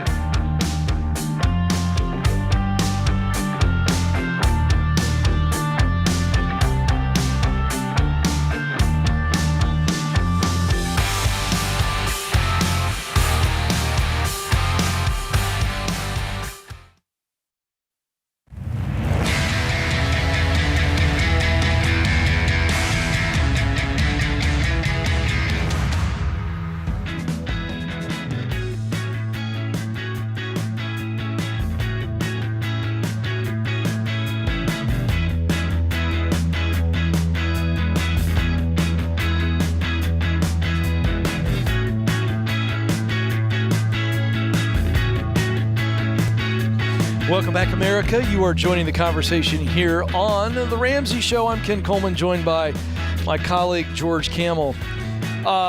So, George, we're talking about life, we're talking about money, we're talking about work, relationships, and saw a headline, CNBC article. College graduates are overestimating the salaries they'll start at by as much as $50,000. All right, so I'll give you some backstory on this. As hiring demands have continued to increase coming out of the pandemic, very hot job market, right? More jobs available than there are people who are unemployed. So it's just driven up salaries. And this is part of the inflation game, right? What people need to understand about inflation is one of the inflationary measures that we tend to not think about is when Target's paying a starting hourly rate of $17 an hour, well, they're going to pass that on to the consumer in the form of the cost of your lupa or loofah or whatever those things are called. Thank you for remembering, Ken. Absolutely. And so what we're seeing now is obviously average starting salaries, even for college graduates, is sneaking up. The class of 2022, George, is projected to make starting salary is projected to be more than $50,000. However, this is where the reality check needs to come in. that same group of students, 2022 grads, are expecting to earn twice that amount. In their first job. They expect to make 6 figures. Job. So we've got a real disconnect there. Undergraduate students across all majors and institutions overestimated their starting salaries by 88%. This is a study from the Real Estate Witch, which needs a branding class. Wow, I think. That's an unfortunate name. Oh, my goodness. Yeah. And 10 years into their careers, these students anticipate making more than $200,000, well over the average mid-career salary of $132,000. Wow. So, George, where do you think that's coming from? You're tied into the youngsters. I think youngsters, they have a pretty high risk tolerance, and so they're looking at college going, well, yeah, if I go to college, you automatically get a high-paying job at the end of it. As soon as you walk the stage, they just come clamoring to give you a job of 6 figures. And that's not the case. And I'll tell you that, I say that because I sat down with a bunch of high schoolers as we were filming our personal foundations and finance curriculum, and as I interviewed these students, I went, so what do you want to do?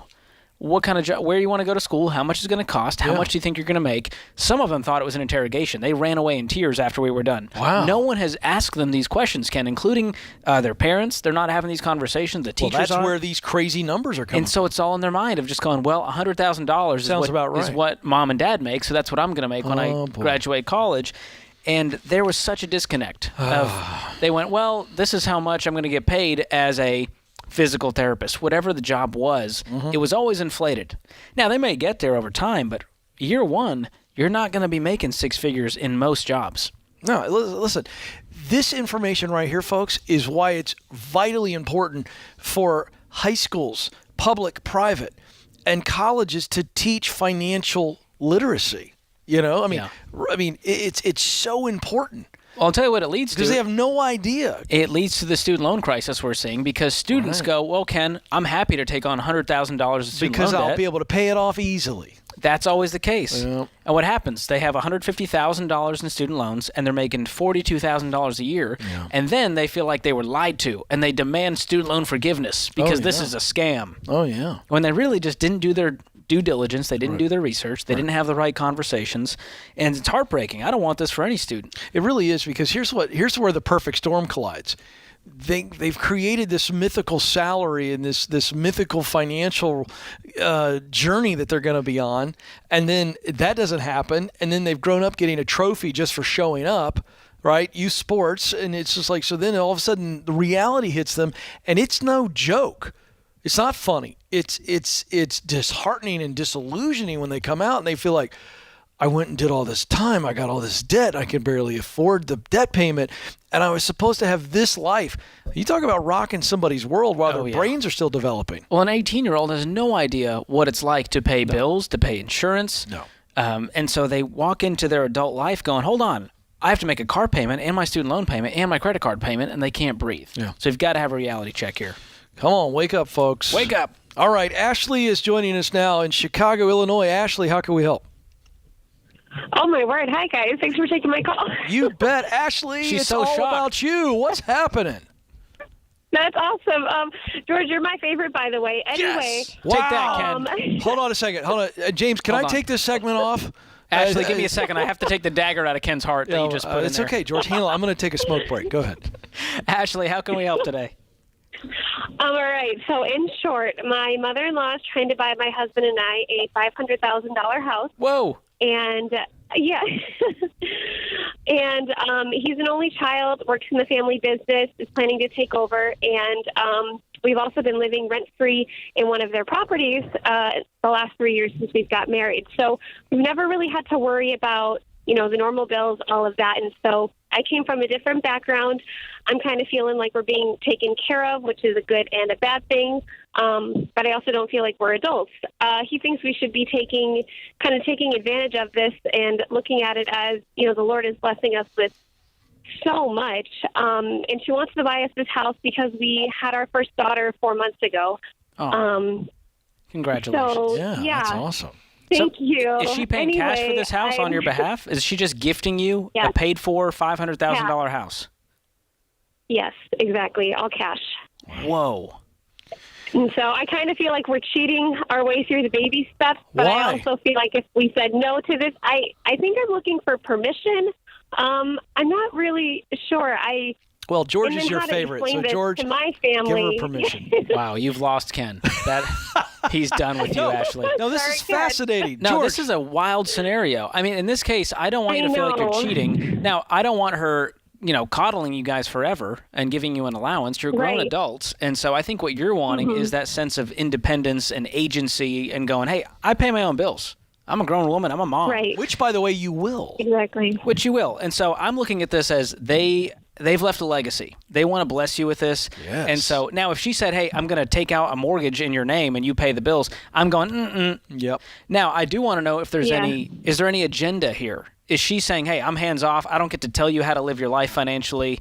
I just want to bless you with this. Is there any strings attached? Not that I know of. In the past, they've definitely been the more, want to know what's going on in our life. Our house was next door to them before, and they want to kind of be in our business, but it's gotten a lot better the past year. This house is about 20 minutes farther from them from where we are now, so we do like that idea. That's healthy. But the fact that my husband is an only child has taken longer to... Have they spoiled him? Oh, yes. It sounds like he's had it pretty good. Now we're starting to get... And he knows it. Yeah. Well, is she still folding his laundry? I mean, what level of, coddling is happening here? Oh, very... So he's very independent at home. Good. He cooks for me. So I love it. I just wanted to make sure because sometimes you kind of have those helicopter parents that can't let go of their little boy, and it's a grown man now, and he's a dad, and we have to separate. And so if I'm you, I'm taking this deal. I mean, this is the deal of a century, and it's going to catapult you into baby step 7. And the best thing you can do is take advantage of this by staying debt-free, building unbelievable wealth, leaving a legacy for your kids, and maybe doing the same for them one day. I don't know what that looks like for you guys, but I'm taking this deal, and I think you may have to grapple with the emotions of this being handed to you and feeling like, wow, with such privilege. But this is what legacy looks like. And so I'm going to take that as a blessing and make sure there's no strings attached and say, hey, mom, in-laws, love you guys, but there's no say over what, you tell us to do with our money and our life, but we so appreciate you guys. This is the biggest blessing of our life. Any advice on how to explain this to my family, who's in a completely opposite situation? Like, well, are they going to be upset when they find out we're moving? I don't think they're going to be upset. I think they're going to wonder how are we doing this? Well, you're not taking a poll, and so you tell them as news. You're not asking for an opinion here, and you move on with your life. You say, Mom, Dad, I love you guys. We've been blessed with this, and I wanted to let you guys know. And that's it. Yeah, really great. Congrats on the little one. Congrats on this unbelievable gift. It is a blessing. I agree with your husband. Take it. Hey, George, good stuff. Good hour. Thanks for hanging out. I want to thank James and the entire team behind the glass. And most importantly, I want to thank you, America. This is your show. It is The Ramsey Show. Do you love a good Dave Rant? Want to see the latest Ramsey Show videos going viral? Check out your favorite moments from The Ramsey Show on YouTube. Go watch and subscribe to The Ramsey Show channel on YouTube.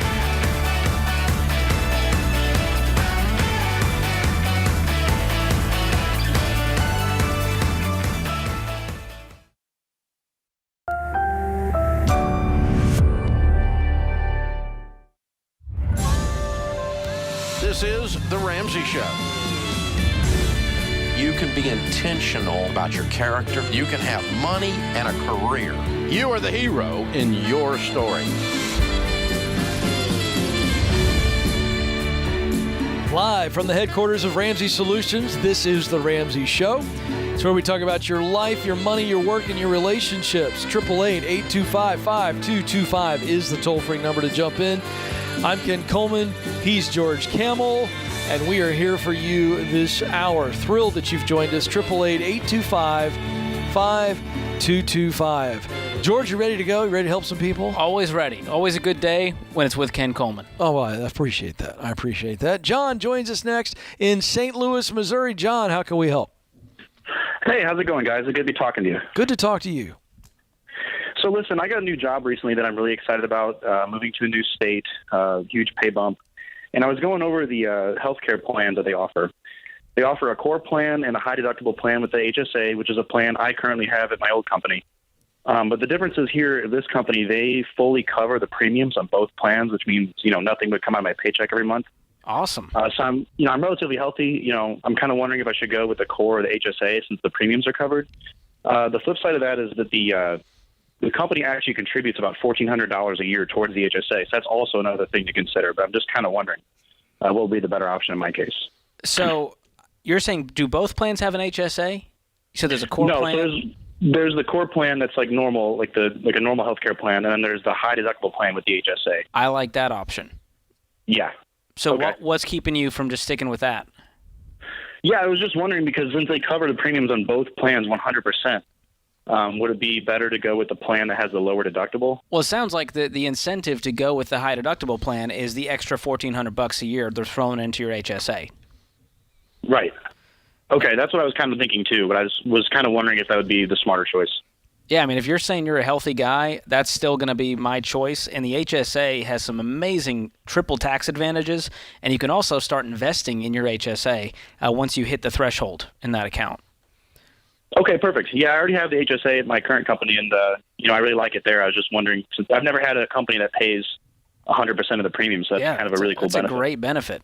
I love that. But I'm still going with the high deductible plan and the HSA. That's going to be your best bet, and you can cover all your health care expenses through that HSA, begin investing in that. It can actually be a cool tool in retirement at that point. So that's what I'm going with, man. Congrats. It's awesome. Love it. Appreciate the call, John. You're on your way. Let's go to JT, who joins us in Houston, Texas. JT, how can we help? Well, Ken, George, very nice to hear from y'all, and really appreciate what all y'all do. Thank you, sir. How can we help? Well, sir, I am starting to look at starting a family with my wife, and the car buying industry right now in Texas has just been absolutely hot. 5-year-old Explorers are going for the same as MSRP when they were selling brand new, and new cars right now have $10,000 to $20,000 on top of them. If I'm looking for a paid in cash baby hauler, what exactly am I looking for? What do you recommend? All right. Well, JT, you said you're looking to start a family. So that means is your wife pregnant, or are we just getting excited about the trying process? Birth control is coming out next week. Okay. Okay. That's enough information for us. Yeah. We didn't need any more than that, but that does help us. So we don't need a baby hauler right now. What's the urgency? I'm the nerd of the relationship. She's the free spirit. Okay, what are your two? I'm assuming you guys have two cars. Is that true? Yes, sir. Okay, what are you driving? I have a 2020 Volkswagen Passat that I just paid off yesterday. Hey, congratulations. How about that? All right, what is she driving? She has a 2001 F-150. All right. Here's the great news about both of those cars. All right, if you have one baby, and it is possible to have twins and triplets, I don't want to freak you out, but it's possible. All right, but if it's just one, out here a little bit. I know, dude. Relax. Take a deep breath. Get a brown paper bag, JT, and keep it close by. Here's the thing, man. It's a good chance it's just going to be one, and both of those cars fit one car seat. All right, I know you can look at me and listen to me and go, Ken's no baby expert, and you'd be right, but I do have 3 kids, and they were all babies, and I know that one car seat will fit in both of those cars. Here's the point I'm making. We've got time. We got some time. We need to relax. You don't need a baby hauler. In fact, you already have 2 baby haulers. You don't have 8 kids. You don't need to go buy an Astro van. I mean, I think there's more behind this. I think are you nervous about having a kid? Of course he is. Everybody That would be an understatement. But I think that's yes. really the underlying problem. It's not really a financial question. It's not, do I need a car now? He's just going, oh gosh, how is life going to be different once I have a kid? What does this mean for us? Yeah. And I think those are fair questions to ask. But take a deep breath. It's going to be okay. Do you have any debt right now, JT? You told me you just paid off the car. Anything else? Only thing we have, well, actually, that's a story in and of itself. We sold my wife's 2019 RAV4 for $2,000 more than we bought it 2 years ago, and then used the $10,000 in positive equity to pay off my car. Great. And a good portion of credit card debt. So all that's left is about $12,000 in credit card debt, and we're done, which is going to be in the next 3 to 4 months. Fantastic. Okay, so that's, I think, what's going to give you the peace is we're going to pay off all of our credit card debt. Then we can have a fully funded emergency fund and start saving up for a car if necessary. I truly don't think you need one in the next few years. I think unless you have multiple kids, I mean, a baby fits in a Passat. I never thought I'd have to say that on air, but it's true. Yeah. Now, JT, I don't want you to faint with this, but if you have twins, you can still put 2 kids and 2 car seats in a Passat and an That's a F-150 reliable, if it's got the safe extended car. cab. So Yeah. you'll be okay until you actually feel the pinch where you go, oh, this car's too tight. We can't get it's just too much. And over that, by then, you're going to be able to save up and pay cash for a bigger car. If you need the minivan, if you need the baby hauler, as you called it, you'll be able to do that with cash. I would not worry about the car market. Just buy the car that you can afford in cash. JT, what got you to this point of being close to being debt-free is going to keep you out of debt. It's going to allow you to save up for any car that you need. I promise. And now let me just speak practically to this. If for some reason, you're thinking, well, my Passat or her F-150 isn't going to do it. I'm in the car market right now for my wife, number one, and number two, for a teenager who's about to be driving. I'm looking at cars all the time. If we're just calling it a baby hauler, there are plenty of good deals that you will be able to afford and pay cash that are serviceable, and they won't be brand new. And they may not be a couple years old, but they will get baby and mama and daddy from point A to point B. So appreciate the call, JT. And listen, I didn't know what I was doing when our kids were born. I still don't know what I'm doing as a dad of teenagers. It's okay. You're going to be okay, man. You're a good dude. You're responsible, and it's going to be all right. Yeah. And if you need car buying advice, I mean, if you're looking at SUVs and minivans later on, Toyota and Honda are solid I vehicles. understand what a Honda is. What was that other brand? Toyota. Okay, they always thank make you. fun of me. I say Toyota instead of Toyota. Whatever you said, America was going, I've never heard of that car brand, George, and we trust you. America's got bigger problems, Ken, than how I pronounce Toyota. All right? No, it's not a problem. I just needed to clarify it. You did good. Hang in there, George. It's all good, man. We'll get there. You're the man. Hey, don't move. More of your calls coming right up. This is The Ramsey Show.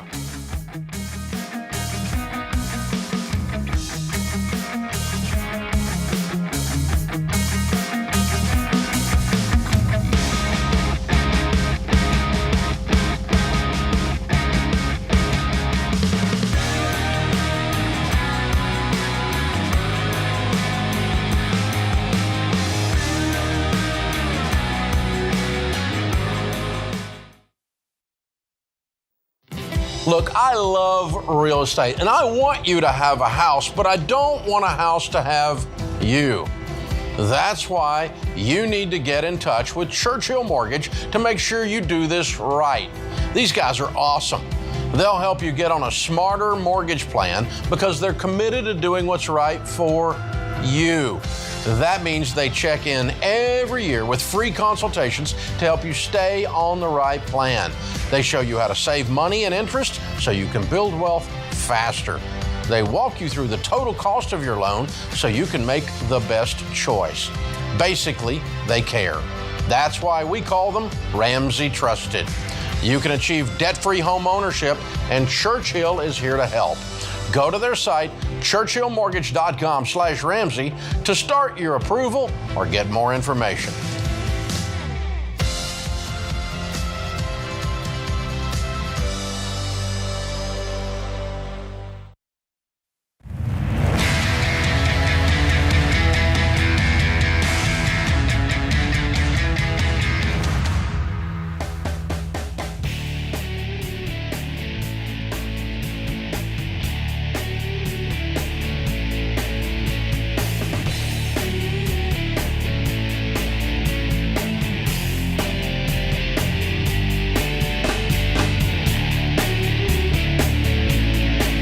Welcome back, America. You are listening to The Ramsey Show, a conversation about your life, your money, your work, your relationships. George Camel and I, Ken Coleman, join you to take your questions. 888-825-5225, 888-825-5225. Let's go to New York City, New York. Mike is there. Mike, how can we help? Hey, guys. Thanks for taking my call. I love the show. Thank you, sir. How can we help you? So I graduated school in 2020 with about $47,000 in student loan debt. And over the past 18 months, I've been paying that down, even though it's been in forbearance. With everything going on in the news recently and talks of Biden writing off $10K of student loans, it just so happens that I'm at about $10,000 left.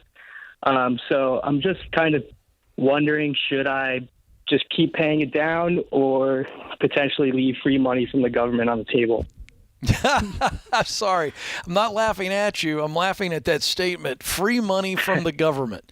A thing that doesn't exist, actually. It's always coming back to you one way or the other. And I could be wrong on this, and I'm hoping I'm wrong. But I don't see it happening. I think it's a campaign year. Midterm elections are coming up. And I think this is something that gets dangled out there because it is it's a winning talking point in that a lot of people who have student loans are going, oh, that would be great, it'd be great, it'd be great. But I just do not expect it to happen because, quite frankly, student loans are big money business for the government, George. Yeah, I'm 100% with you, Ken. As I was laughing at the idea of, well, in the news, there's been talks. Oh, a politician talking. Look at that. That's progress. And so I'm not banking on that. And like Ken's saying, what's happening here is approval ratings are low. Midterms are coming up. We got to make them look good to get So what's happening here is they dangle the carrot to make people vote. And then they keep kicking the can down the road. And as we've seen, the student loan forgiveness stats are abysmal. 1 or 2% of the people that applied have been forgiven. And you've already done the hard work, Mike, to get down to $10,000 from $47,000. So how many more months is it going to take for you to pay off? It should be done in August. I'll tell you this much. By August, it will not have happened. Nope. I'm happy to be wrong, like Ken said, and you will not look back with regret. When you're debt-free and you don't have a payment in the world, just be happy for those that got their $10,000 paid off if it even ever happens, but I'm not holding my breath. Yeah. And Mike, listen, you're a good dude. I mean, you're a high-character guy. That's why you've already gone after it. You've already been paying it down, even though they were in forbearance. And smart. Listen, you took out the loan. Does not make you evil. Does not make you bad. You're not a criminal. You're not a person of low character. But you signed up for that. You took it out and paying it back. And I just think that we've got to remember this, folks. That at the end of the day, I understand why emotionally, if you've been under the weight of these loans, that you're holding out for it. But I wouldn't hold out for it. Yeah. Well, people feel like they've been lied to when it comes to the entire student loan crisis and college and the promises. But at the end of the day, at what point do we go, well, we should extend this to credit card debt and all kinds of debt? And the truth is, you signed up for the debt, you got to pay it back. That's just how it works. You don't want to do that, don't go into debt. Yep. So, way to go, Mike. Keep paying it off. Call us back when you're debt-free. We would love to celebrate with you. August is going to be here before you know it, Mike. Really proud of you, man. Keep on going, and it's going to be a challenge that you look at on the other side of this thing of being free of that student loan debt. You're going to look back, and it's going to really build character. It's going to teach you a lot. It's going to remind you later on in life when you have another challenge that you can do it. So there's nothing but positives by paying this off. Houston, Texas is where we go next. Marianne is on the line. Marianne, how can we help? Hi, my name is Marianne, and I am calling. It's another student debt question. Basically, I have a bachelor's degree in a degree that I haven't used. I finished it like over 10 years ago, maybe 13 years ago now. It was a communications degree, and then I was a stay-at-home mom for a while, and our home is paid off. Awesome. So we don't have debt. But there have been a couple bumps along the way, as happens in some people's lives. Anyway, long story short, I'm here, and we just had a baby about 8 months ago. Oh, congratulations. But I have been thinking about going back to school. I had been working as a teacher. I mean, I was a stay-at-home mom, but then I went back to work as a teacher part-time at the preschool where my daughter was at, and then I went to doing that full-time. Anyway, I had been taking prerequisite classes for nursing school. Speak directly into your phone, Marianne. It sounds like we got some wind or something there. Oh, sure. There we go. So I had been taking the prerequisite classes just one at a time, while I was working. And I finished them. I got into a state school. So the price is right. We've saved up the money. We do have the money to pay for the school outright, but I did apply for the scholarships they had available, and I got, $4,000 in scholarships, which I was really proud of. And I was like, that's great. That'll help. We have about maybe $40,000 saved. My husband makes about $40,000 a year. And there is they do have this unsubsidized, or they have a subsidized loan. It's just $5,500. Hey, Marianne, let me ask you a question. What are you getting a degree in? I didn't catch that. Why are we going back to school? I'm getting a degree in nursing. I'm getting, it's an accelerated 15-month program for nursing school. Okay. That way, I just wanted to be able to increase my income from being, a preschool teacher. And I know I probably could do other things, but do you want to be a nurse, or is this just let me ask it differently. Do you want to be a nurse because you are a caregiver and you love the idea of that interaction, or do you want to be a nurse because benefits are great and the money's much better than a preschool teacher? I'd say it's a combination of both. For a long time, after I had my first kid, and even a little bit before that, I was really interested in holistic and kind of healing and preventative medicine and that kind of care. So as far as being a caregiver, I have that part down. And so then, how much money would you have to? I'm sorry to interrupt. How much money are you going to have to borrow to pay for this nursing degree? Because you don't have the cash.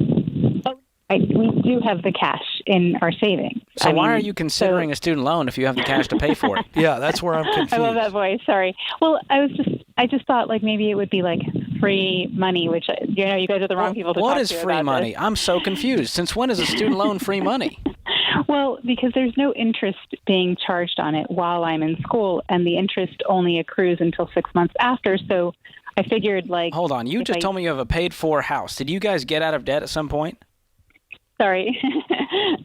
Yeah, I do have a paid-for house. Okay, never mind. I'll hang up. I'm embarrassed. No, Marianne, I'm not trying to embarrass you. I'm trying to show you. I'm trying to show you the logic of you guys work so hard to get out of debt so that you don't have payments anymore, and so I don't want you to move backwards. When you guys have sacrificed, you're a sharp couple. You have a great income.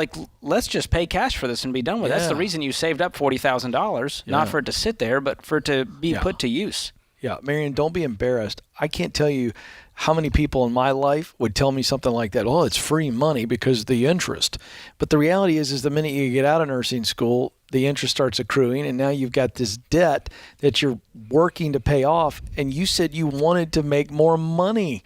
So if you want to make more money, then go ahead and pay it. Use some of that savings, get it done. It's a 15-month accelerated program. Now you hit the ground running, Marianne, and you're making really good money, and that is going towards replenishing savings, walking these baby steps out, getting back into that. Now you're investing. You've got the money. Don't borrow it. Don't borrow it. It is not a good deal. It's not going to help you out.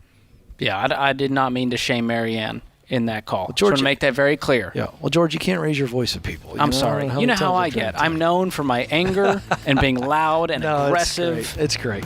No, listen, I think that is something a lot of people tell. I bet she's had people in her life that have told her that. Hey, it's free money. And, why would you use your own money? Borrow other people's money. OPM. That's how you get wealthy, Ken. Yeah, it's a trap. All right. Hey, good stuff there. Thank you for the call, Marianne. Don't move. More of your calls coming up. This is The Ramsey Show.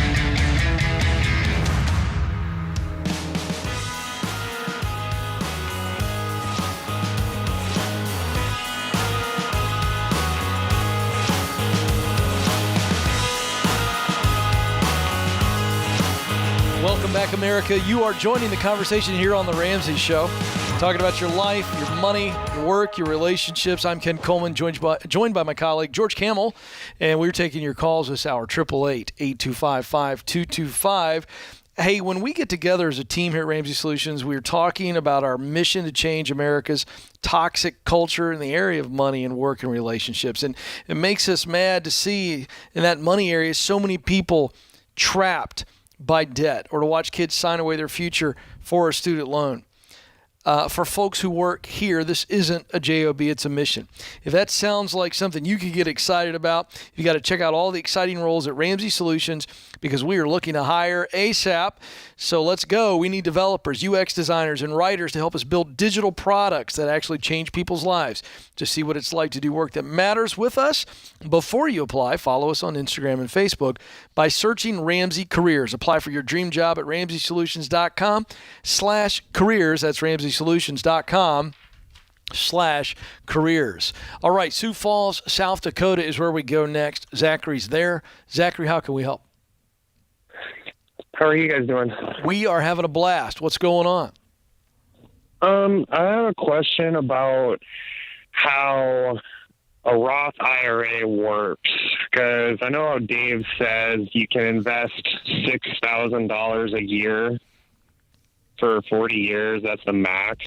And he said it like at 12% or something, it grows to like 5.8 million. So I was just wondering like how, I know those are rough numbers, but how exactly does it multiply?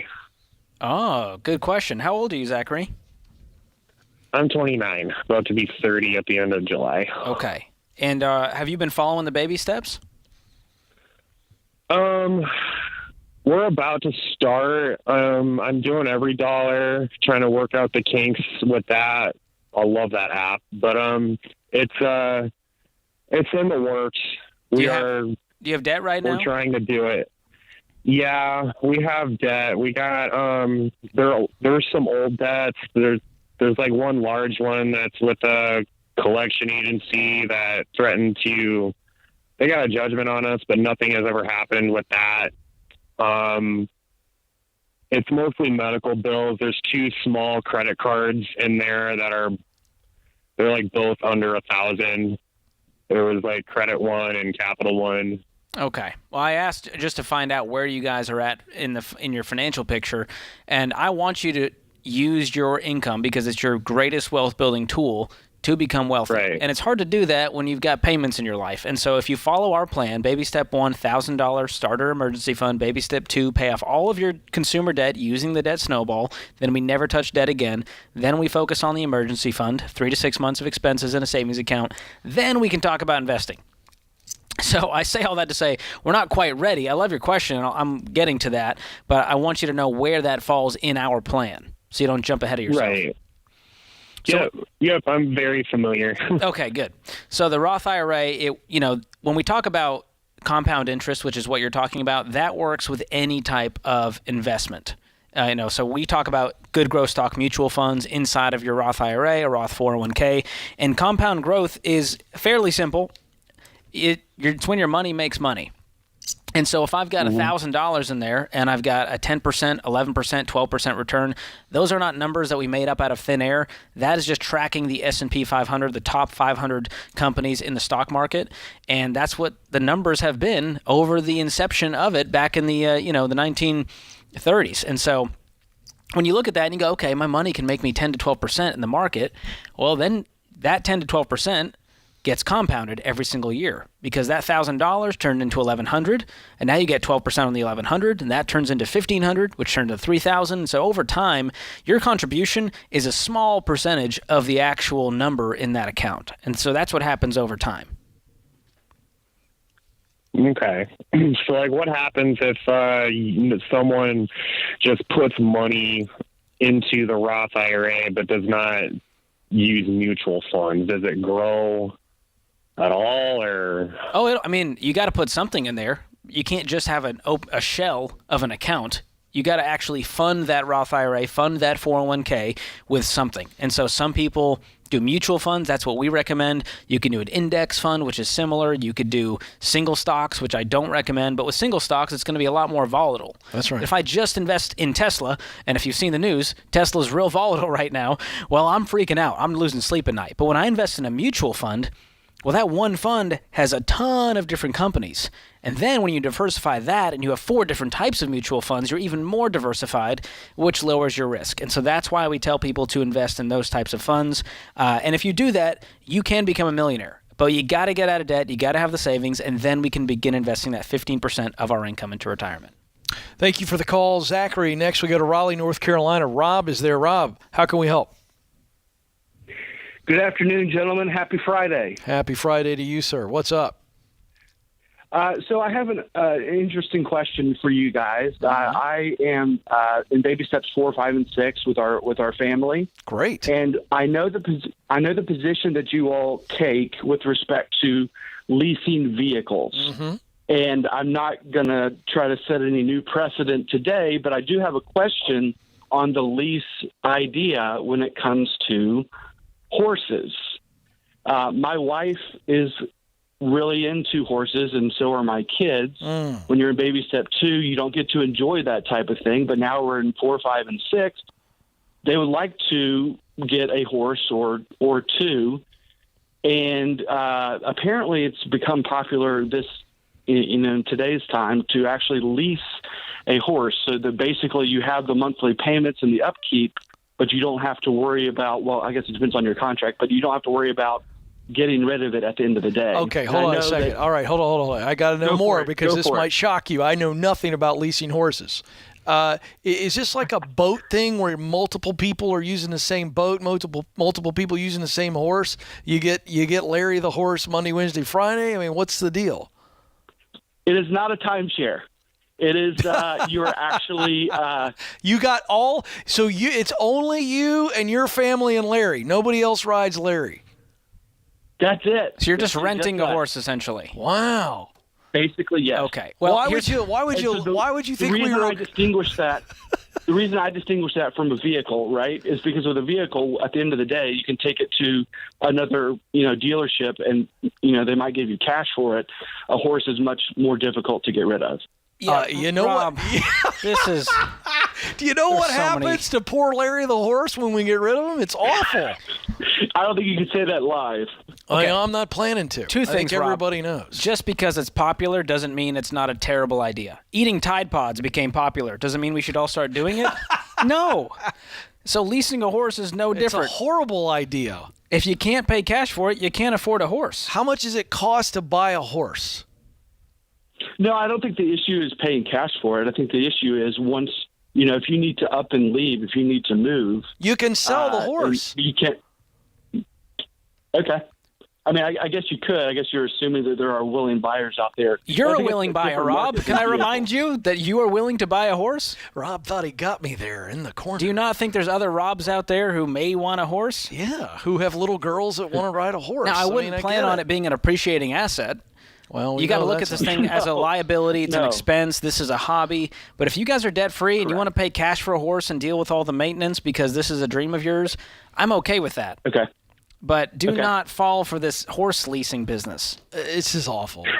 I mean, Rob, you're a good guy. You're in baby steps 4, 5, and 6. Like, you didn't think we were going to be cool with this, did you? I didn't, but it just seems different than a vehicle. Well, I mean, it's just so Rob, old. you've arrived at justification station here. You're looking for any reason to get this horse at any cost. I got a little comeback, Rob.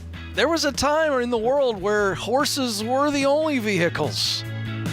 Rob, quit horsing around. Let's pay cash for this There thing. it is, folks. Come on. I was wondering if you were going to say that. I was there. George Campbell for the win, everybody. Here to save the day. James, would it have killed you to pull up a horse sound to take us out? Somebody in the booth's got to be thinking. There's a reason they don't let us use sound effects on this show. Very good. All right. Hey, Rob, baby steps 4, 5, and 6 does not include leasing a horse. This is The Ramsey Show.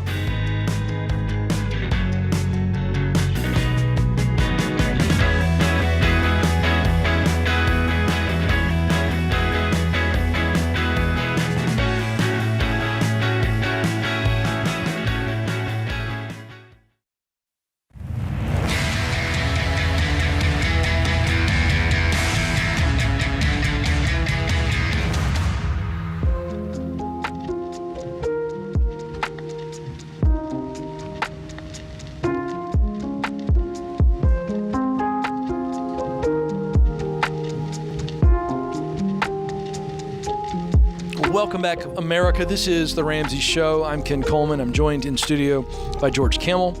Our verse of the day comes from Ecclesiastes 5:3. For a dream comes with much business, and a fool's voice with many words.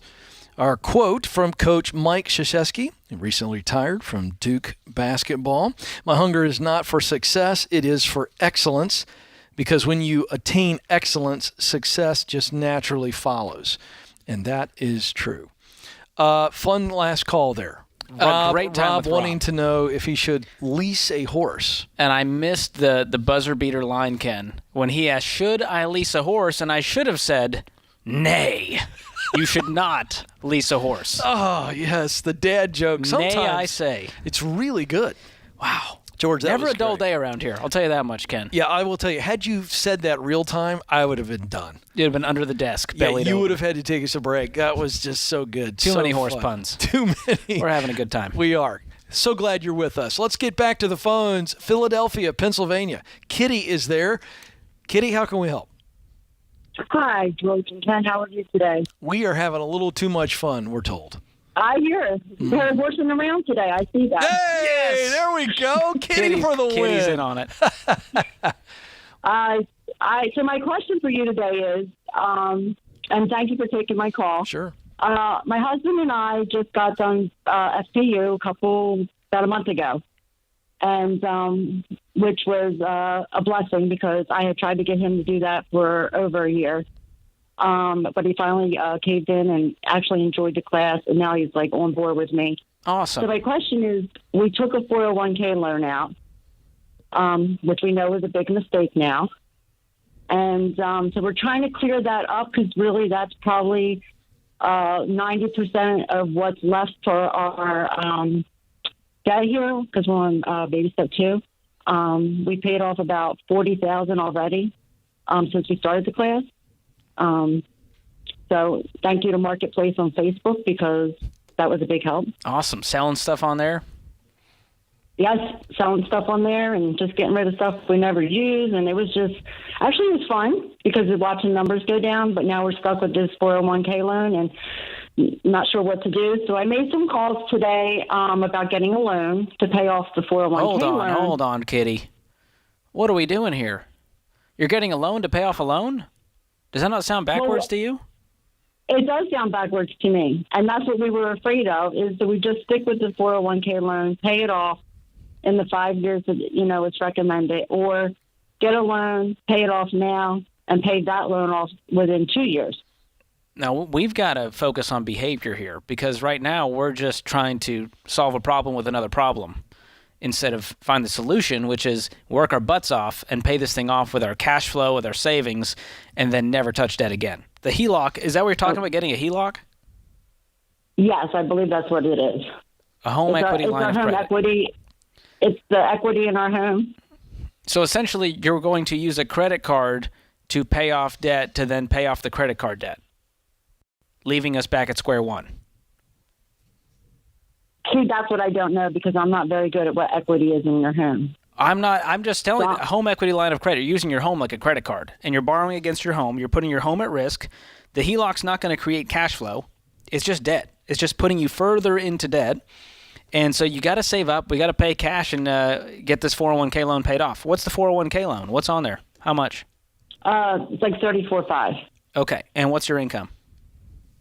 $150. Okay, so what's stopping us from using our income plus more Facebook Marketplace selling to get this 401k loan out of our life? Nothing. We just want to make sure I guess it's the 5-year mark that's getting me.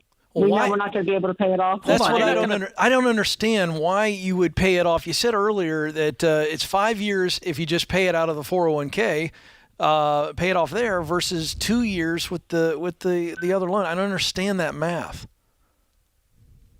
You're just moving. I'm thinking. I'm sorry. Go ahead. Well, you're just moving one pile to it's one pile to another pile. It just makes no sense. I'm going to move this pile of rocks to this side of the yard, and you feel like you did something, and nothing's happening here. You and your husband need to get down on a plan here and go. Okay, look, what can we sell? We've already seen great progress by selling things. George is right. You make $150. You're going to pay the $34 off within a year. I agree. Okay. And that's it. There's no shortcuts here. There's no 2 years, no 5 years. I think here's the fun question for you and your husband. and I mean this is date night. What would it take for us to pay off that loan in 1 year? What would it take? What would have to be true? It's a great exercise. You know what I mean? Because even if you can't get to a year, we might find that we can get there in a year and a half. But what would need to be true? That's a fun exercise. I mean, Kitty, that's your homework what's your take-home pay? $9,000? Our take-home, 2, 4, 6, 8, about almost 9. Okay, so you're talking about $3,000 a month would get this thing knocked out. Can you live off of $6,000 a month? I think we absolutely can. This thing's gone in a year, and you'll come celebrate and do your debt-free scream with us. How's that sound? I mean, that's with no overtime. My husband does work a lot of Then overtime. let's get some overtime. Let's do it in 8 months. Let's give ourselves a stretch goal. Yeah, Kitty, and we're not even talking about your prowess on Facebook Marketplace. What else could you sell?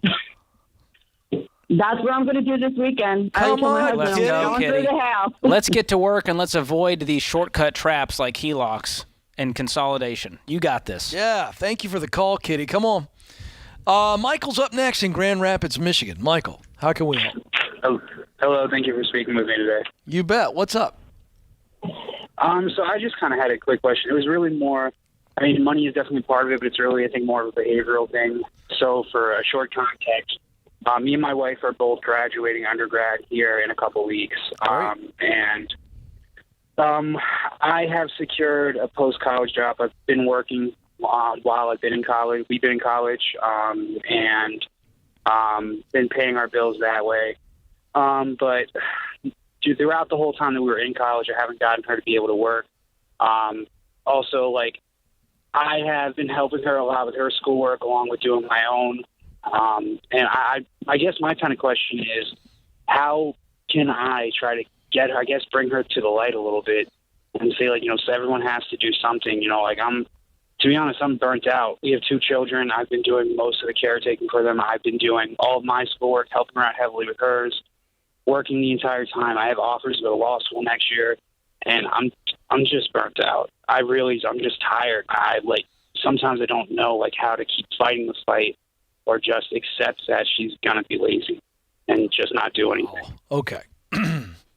So, number one, we can't answer this in the allotted time that we have. Number two, it's not even a behavior issue with her. This is a marriage issue first and foremost for you two to sit down with a counselor. And I mean, I would do it soon.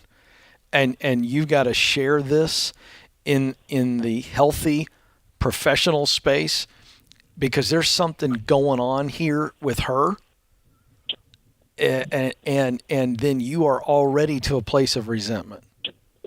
Yeah, definitely. And listen, resentment will eat you up. It'll eat you alive. So this is what I would call a 5-alarm marriage fire is what this is. And I'm sitting down with a counselor. It's where I can be honest, but we got to dig and see what's going on. I will tell you this, not knowing your wife at all, I'd be willing to guarantee you she's not lazy, she's lost.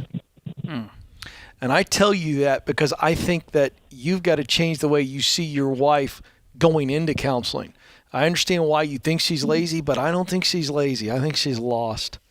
And I don't know what's causing her to feel lost in her identity and what's going on. That's what we got to get to the bottom of, and you need help with a professional counselor to pull that out of her, to identify that. You may even know. And I'm not going to put you on the spot and ask you to do that, but I appreciate the call, and I will tell you that this is a cry for help. And I'm glad you called.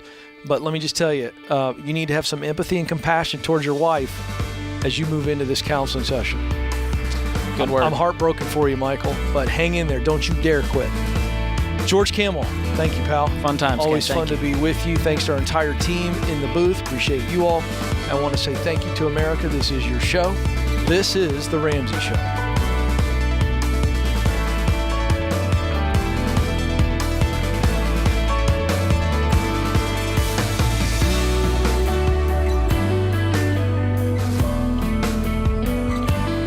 Do you love a good Dave rant? Want to see the latest Ramsey Show videos going viral?